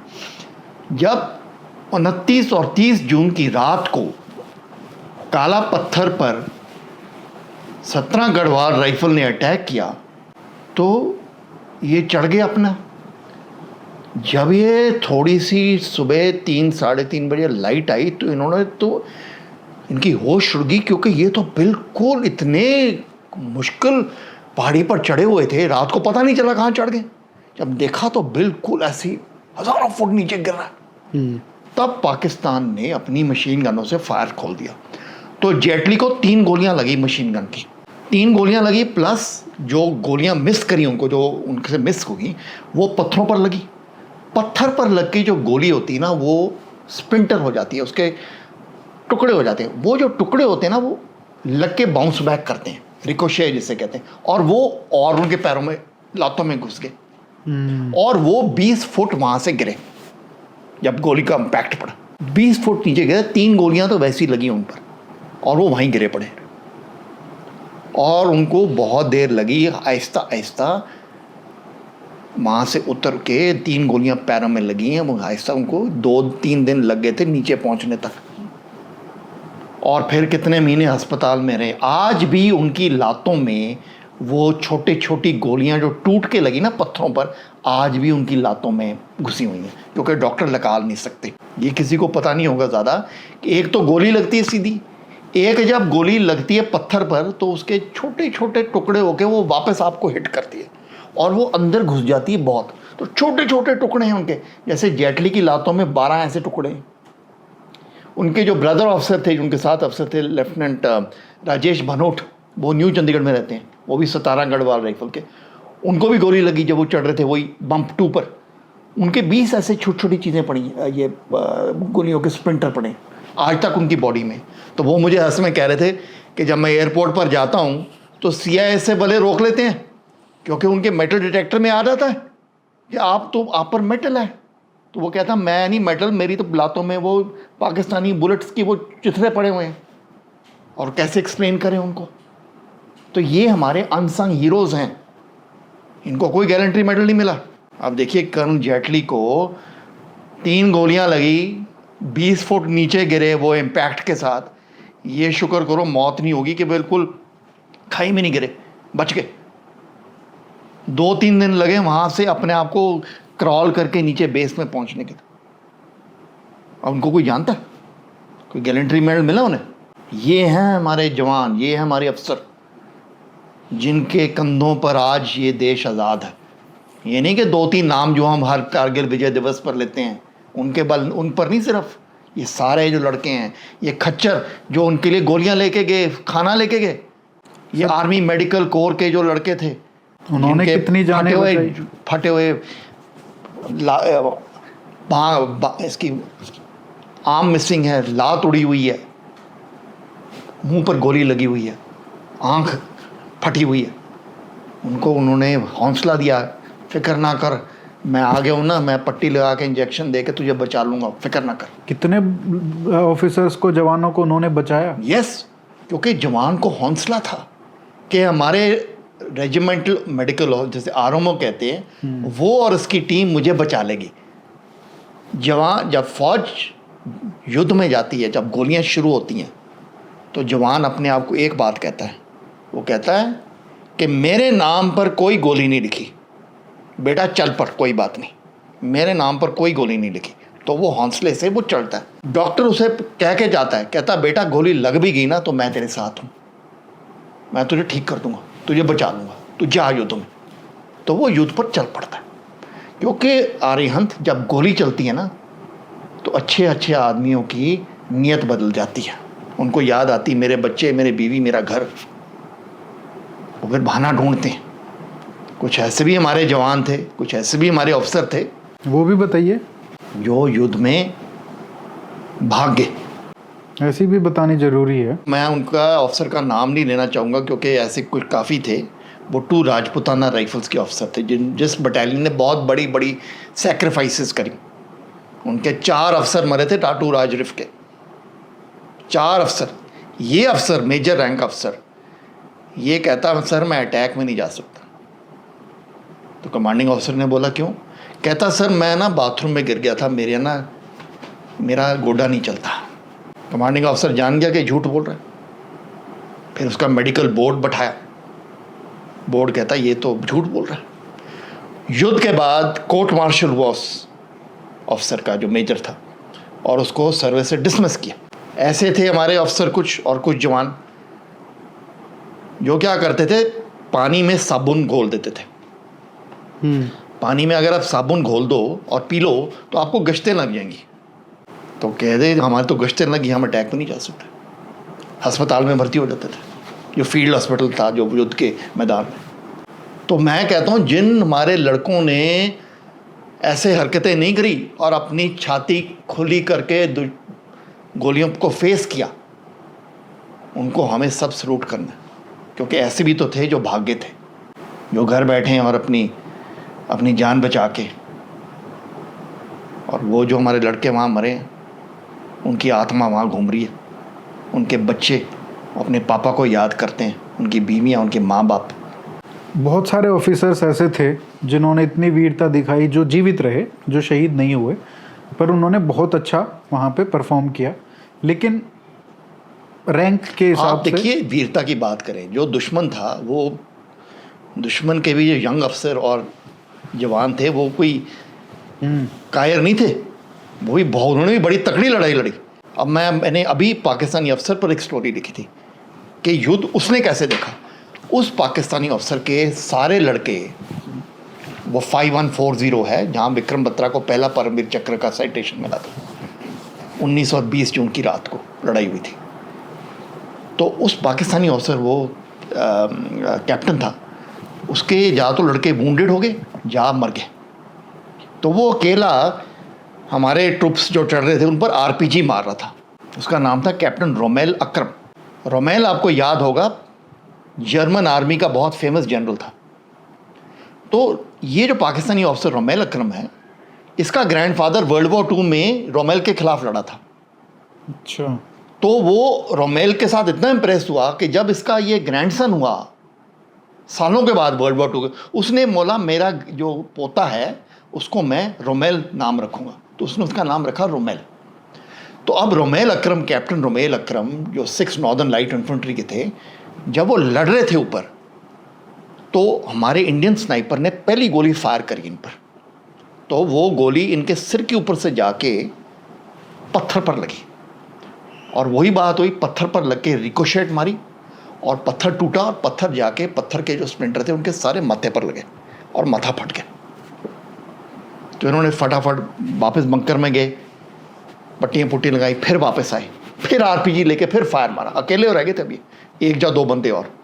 तब हमारे जो इंडियन स्नाइपर था उसने फिर पक्का निशाना लगाया, और वो जो स्नाइपर की गोली उनकी यहाँ से एंटर करी, आँख के नीचे से गई, यहाँ से पूरे फेस में से निकल गए और कान में से निकल के बाहर। तो ये एकदम गिर गया, क्योंकि स्नाइपर जो राउंड होता है, बुलेट होती है, बड़ी हैवी बुलेट होती है, उसके बहुत इम्पैक्ट होता है। वो गिर गया एकदम, और खून ही खून, मुंह से खून, नाक से खून। इस बंदे में हिम्मत थी, इसने फटाफट फील्ड ड्रेसिंग अपने आप पर लगाई और फिर कोशिश करी मैं फिर आरपीजी मारूं, पर वो अब इतना बुरी जो वूंड हुआ वो गिर गया। तो इसको पट्टियाँ, मेरे पास फ़ोटो है उसकी, जब पट्टियाँ इमीडिएटली आफ्टर बैटल, तो ये वापस इसको लाइंस ले गई, और ये डॉक्टर कहते हैं तो मर गया, ही कांट बी सेव्ड। पर इसमें विल पावर थी, ये बच गया। आज भी अरिहंत, उसकी left side of the face जो है ना, इतना बड़ा यहाँ परमानेंट निशान है। हाँ, वो फोटो डाला था। हाँ, जो इतना बड़ा निशान, वो युद्ध का निशान है उसका।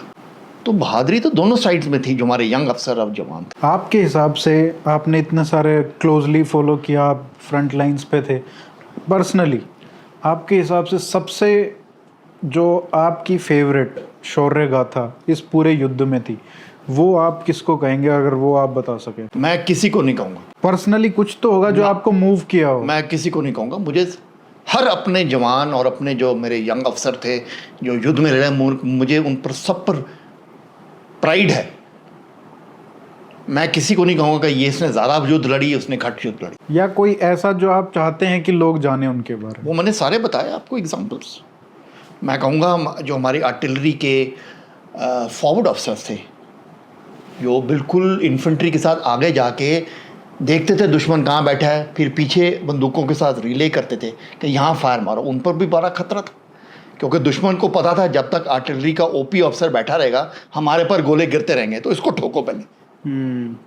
तो बड़े वीर थे हमारे आर्टिलरी जो गनर अफसर थे, उन्होंने बहुत बढ़िया रोल प्ले किया। कुछ तो ऐसे टाइम हुआ कि जब हमारी इन्फेंट्री के पलटने ने अटैक किया तो कंपनी कमांडर भी ढेर हो गया, उसका 2IC भी ढेर हो गया। तो जो आर्टिलरी का ऑफिसर था, गनर ऑफिसर जो इन्फेंट्री के साथ जा रहा था, उसने इन्फेंट्री के ट्रुप्स को टेक ओवर किया, चार्ज इन द बैटल, और लीड किया इनटू अटैक। ये भी बहुत ही उनका एक ग्रेट रोल रहा हमारे गनर ऑफिसर्स का। और आर्टिलरी का आपने ये समझना है कि उनको खतरा, क्योंकि आप जैसे बोफर्स सारी यहाँ लगाई हुई हमने, इतने बड़े बड़े गोले साथ पड़े हुए उनके, पूरा इकट्ठा किया असला।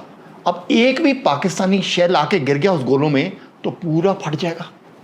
इन्फेंट्री के तो चलो ट्रुप्स चढ़ रहे हैं, वो इधर उधर हो जाते हैं थोड़ा बहुत, पर आर्टिलरी वाले जो बंदूकें चला रहे हैं, जो तोपें चला रहे हैं, वो तो कहीं ज़्यादा भाग नहीं सकते, और सारा असला पड़ा है, टन्स ऑफ एम्यूनिशन, बड़े इतने बड़े बड़े शेल्स होते हैं उनके। उन पर एक भी पाकिस्तानी गोला आके जब गिरता था तो जैसे एम्यूनिशन डंप उड़ता है वैसे उनमें भी हमारे गनर अफसर बड़े मरे हैं, जवान बड़े मरे हैं। तो मैं किस किस की बात करूं? हमारे इन्फेंट्री के जो ट्रुप थे वो इतने हमारे गनर्स की इज्जत करते थे, क्योंकि जब तक तोपों ने फायर नहीं किया और पाकिस्तानी गनर्स बंकर्स को तोड़ा नहीं तो इन्फेंट्री को मुश्किल पड़ती थी। तब तोपें फायर करी तो हमारे को ईजी हुआ है, मीन ईजी हो गया टास्क थोड़े। तो हमारे जो इन्फेंट्री के जो सोल्जर नीचे जब आते थे तो वो हमारे गनर्स को जाके सल्यूट मारते थे और तोपों को जाके उनके जैसे ना चरण छूते थे तोपों के, हमारे इन्फेंट्री के ट्रुप्स, कि आपने हमारी युद्ध को हमारे को विक्ट्री दिया आपके फायर से। क्योंकि जब इतना फायर पड़ता था तोपों का तो पाकिस्तानी बंकर में काफ़ी नुकसान हो जाता था। उसके बाद हमारे ट्रुप जो इन्फेंट्री के थे वेट कर रहे होते थे, वो चार्ज करते थे, तो ईजी और हो जाता था। ये नहीं कि इन्फेंट्री लड़ी नहीं, इन्फेंट्री को बहुत लड़ना पड़ा, पर ईजी हो गया था टास्क टू सम एक्सटेंट। जब तोपें हमारी नहीं आई थी कारगिल में तो इन्फेंट्री को तो चांस ही नहीं था कोई। ये तो जब हमारी 120 तोपें बोफर्स इकट्ठी करके फायर मारा तब हमारे को विक्ट्री हासिल हुई। सर, जब हम आपके आर्टिकल्स पढ़ते हैं और जो उस टाइम के भी थे और आज भी, आज मेरे ख्याल से आप ज़्यादा लिख रहे हो, क्या उस समय उतना डिटेल में एक एक चीज़, क्या उतना स्पेस नहीं मिलता था या क्या चक्कर था? मतलब क्योंकि इतने डिटेल में शायद पॉसिबल भी नहीं होता होगा, क्योंकि अगर हम आज भी देखें कोई रिपोर्टिंग करता है जर्नलिस्ट तो उसको एक छोटा सा कॉलम मिलता है, उसमें आदमी क्या क्या लिखेगा। लेकिन आपके पास जो डिटेल्स हैं वो तो मतलब घंटों घंटों हम बात कर सकते हैं, लिखने की तो बात ही छोड़ दो। तो उस समय क्या लिखने का मतलब इतना अलाउड नहीं था कि क्या चक्कर था? आर्यन, सबसे बड़ी प्रॉब्लम थी कम्युनिकेशन। अब आप कारगिल, द्रास, बटालिक से अपना लेख जो है वो आप दिल्ली तक कैसे पहुंचाओगे? कारगिल में एक या दो फैक्स की दुकानें होती थी, या तो और सारे पत्रकार दुनिया भर से आए हुए थे, लाइन लगी होती थी। या आपके पास सैटेलाइट फ़ोन, उस पर एक एक सेंटेंस आप डिक्टेट करोगे, दिल्ली में या जम्मू में बैठा वो लिखेगा, तो आपकी लिमिट हो जाती थी कि आप कितना लिख सकते हो, राइट। तो कभी कभी जब मैं श्रीनगर आता था तो 2-3 दिन रह के फिर मैं सारी अपनी स्टोरी जो मैंने इकट्ठी करी थी, झोला भर के लाया था मैं कारगिल से, वो मैं फटाफट लिख के टाइप करके मैं भेज देता था कंप्यूटर पर। लेकिन जब मैं कारगिल में था, जब बटालिक में था, वहाँ से स्टोरी भेजनी बहुत मुश्किल थी। क्योंकि आज तो ठीक है ना, आज आपका इंटरनेट है, आपने फ़ोन से ही जीमेल कर दी, राइट, आपने फ़ोन से ही फ़ोटो भेज दी। उस टाइम तो एक स्टोरी भेजना वॉज अ चैलेंज। मेरे एक स्टीम्ड कोलीग हैं, इंडियन एक्सप्रेस में थे, मुजम्मिल जलील, तो वो कारगिल में थे, वो भी स्टोरी लिख रहे थे। तो उन्होंने क्या किया, उन्होंने टेलीफोन एक्सचेंज जो कारगिल की है, वहाँ उनका एक कश्मीरी दोस्त था, उसको उन्होंने जाके बात करी तो उसने उनको एक स्पेशल फ़ोन डेडिकेट कर दिया एक्सचेंज से, तो वो फ़ोन से उन्होंने बड़ी स्टोरीज अपनी भिजवा सके। तो फ़ोन पर कैसे भेजते थे? अब मैं आपसे बात करूँ जैसे फ़ोन पर, तो मैं कहूँगा अच्छा अभी अरिहंत अब ये लिखिए पूरी स्टोरी, जैसे 1000-1200 शब्द किया मैं डिक्टेट करूँगा और आप वहाँ लिख रहे होंगे बैठे, ऐसे स्टोरी जाती थी। तो हम कैमरा नहीं थे, अब तो मोबाइल से आप जो कुछ क्लिक करिए। हमारे जो आर्मी ऑफिसर जो 16,000-17,000 फुट पर लड़ाई करें, वो आज कहते हैं कि यार काश हमारे पास कोई कैमरा होता। हमने जो देखा है, जो हमारे पर गुजरी है, हम कुछ के पास कैमरा थे, वो बाद में लिखेंगे, पर उस टाइम किसने सोचा, मोबाइल तो होते नहीं थे। तो युद्ध की बड़ी ग्रेट जो मोमेंट्स थे वो कभी कैप्चर नहीं हुआ। मतलब वीडियो कैमरा भी जर्नलिस्ट को अलाउड नहीं था? जर्नलिस्ट को अलाउड था, पर वो द्रास वैली में ही रहते थे। अब जब मैं 2 बारी गया हूँ तो मुझे कैमरा नहीं अलाउड था। अच्छा। कैमरा आर्मी ने आर्मी वाले को दिया, कहा जब विक्रम ऊपर पहुँच जाएगा जब वो फ़ोटो लेगा, जिसको अलाउड है जो फ़ोटो लेनी, तभी इसको कैमरा देना, उसके बाद कैमरा वापस ले लेना। क्योंकि उनको डर था कि ये ऐसी फ़ोटो ना ले ले जो इनको आर्मी को प्रॉब्लम पड़ जाए। बहुत सेंसिटिव एरिया है battle zone, very very sensitive. Media persons को तो उन्होंने बैटल जोन के पास ही नहीं आने दिया। सारे वैलीज़ में थे, 15,000 फुट से हज़ारों फुट नीचे द्रास में। जैसे आप सोचिए, आप कश्मीर में श्रीनगर में पहुंचे हैं, श्रीनगर में ऊपर पहाड़ियाँ हैं, तो युद्ध तो चल रहा था बिल्कुल ऊपर पहाड़ियों में, आप बैठे हैं वैली में जहाँ बंकर है, सब कुछ है, खाने पीने का है, आर्मी के हेडक्वार्टर है। जो वहाँ पे जो सारी खबरें जुड़ती थी वही वो फाइल कर देते थे। हाँ, वो जैसे हमारे सोल्जर लड़के नीचे आए हैं, उनसे बात करके वो स्टोरी फाइल करते थे। सर, आखिरी में अगर समराइज करना हो, क्या गलतियाँ हुई, क्या लेसन्स जो नहीं सीखे गए जो सीखने चाहिए थे, इन समरी? देखिए, इसके 2-3 बड़े ही क्लियर लेसन्स हैं, बड़े ब्रीफली मैं आपको समझा सकता हूँ। जो मेरी ओपिनियन है वो एक है कि माउंटेन्स में जहाँ हमारी दुश्मन दो बैठे हैं, पाकिस्तान और चाइना, हमें कभी ये नहीं कहना चाहिए कि यहाँ शांत हो गया, ये सेक्टर डोरमेंट है। हमको वहाँ ट्रुप्स मेंटेन करने चाहिए और निगरानी रखनी चाहिए। नंबर 2, अगर हमारे पर पाकिस्तान या चाइना LOC या LAC क्रॉस करके हमला करता है, तो हमें उल्टा उनकी LOC और LAC क्रॉस करके कब्ज़ा करना है। तभी दुश्मन जानेगा कि अगर हम ऐसे हरकतें करेंगे तो हमें भी महंगा पड़ेगा, जैसे 65 में किया। बिल्कुल, अगर हम नहीं करेंगे तो दुश्मन और आगे आगे बढ़ता रहेगा। अरिहंत जब LOC पर हमारी पलटनें बैठती हैं तो ये होता है कि पाकिस्तानी हमला करके हमारे जवानों के सर काट के ले जाते हैं। तो हमारी पलटनें क्या करती हैं, हम क्रॉस करके उनके, अगर हमारे 2 सर लेके गए, हम उनके 10 सर काट के लेके आते हैं। उसके बाद शांति हो जाती है। अगर आप नहीं करोगे ये, तो वो हमारे और सर आके काटेंगे। तो ये नंबर 2 लेसन है। और नंबर 3 लेसन जो है वो ये है कि इंडिया को जो स्ट्रैटेजिक चैलेंज पड़ेगा फ्यूचर में, वो पड़ेगा माउंटेन्स में, whether by way of irregular warfare, जो गुरिल्ला वॉरफेयर हो रहा है, या कन्वेंशनल वॉरफेयर, जैसे कारगिल या ईस्टर्न लद्दाख में जो PLA ने इंट्रूजन्स करी हैं। तो हमें अपने माउंटेन्स में पूरी अटेंशन देनी है, नहीं तो हमें इसका बहुत नुकसान होगा। क्योंकि 2 दुश्मन इकट्ठे हो गए हैं, पाकिस्तानी आर्मी और चाइनीज़ आर्मी अब एक दूसरे के साथ बिल्कुल सिनर्जाइज कर रहे हैं, at the operational level, at the strategic level. अगर आप देखो जम्मू में, तो चाइना का हाथ जम्मू में तक पहुंचा हुआ है। उनकी जो बुलेट्स यूज़ कर रहे हैं, उनके रेडियो सेट्स जो यूज़ कर रहे हैं, उनके जो ड्रोन्स यूज़ कर रहे हैं, और हो चाइनीज़ हैं बिल्कुल। और LOC पर चाइना उनको स्ट्रेंथन कर रही है, चाइना उनके बंकर्स बना रही है, चाइना उनके ऑप्टिक फाइबर ले कर रही है LOC पर। चाइनीज़ हॉबिट्सर 155 मिलीमीटर टोड हॉबिट्सर्स आ गए हैं LOC पर पाकिस्तान के लिए। तो फुली कोऑर्डिनेटेड अटैक है। यस। तो 2 फ्रंट तो वैसा ही हो गया। यस सर, इतना विस्तार से आपने पूरे युद्ध के बारे में बताया, आपने अपने एक्सपीरियंसेस शेयर किए।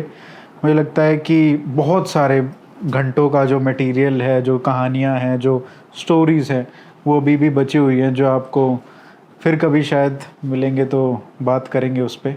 आपने इतना समय दिया, इतने अच्छे से बताया, उसके लिए बहुत बहुत धन्यवाद sir. Thank you very much. और मैं आपके वीडियो सारे देखता हूँ, और आई होप कि आपकी जो इतनी वाइड व्यूअरशिप है, इतने लोग आपको देखते हैं, पसंद करते हैं, आपके मिलिट्री अफेयर्स पर आप इतना दिलचस्पी रखते हैं, तो आई होप ये वीडियो और ये जो हमने बातें आज कही हैं, इनको वो पसंद करें और इनको अप्रिशिएट करें और ऑब्जॉर्व करें। जी सर।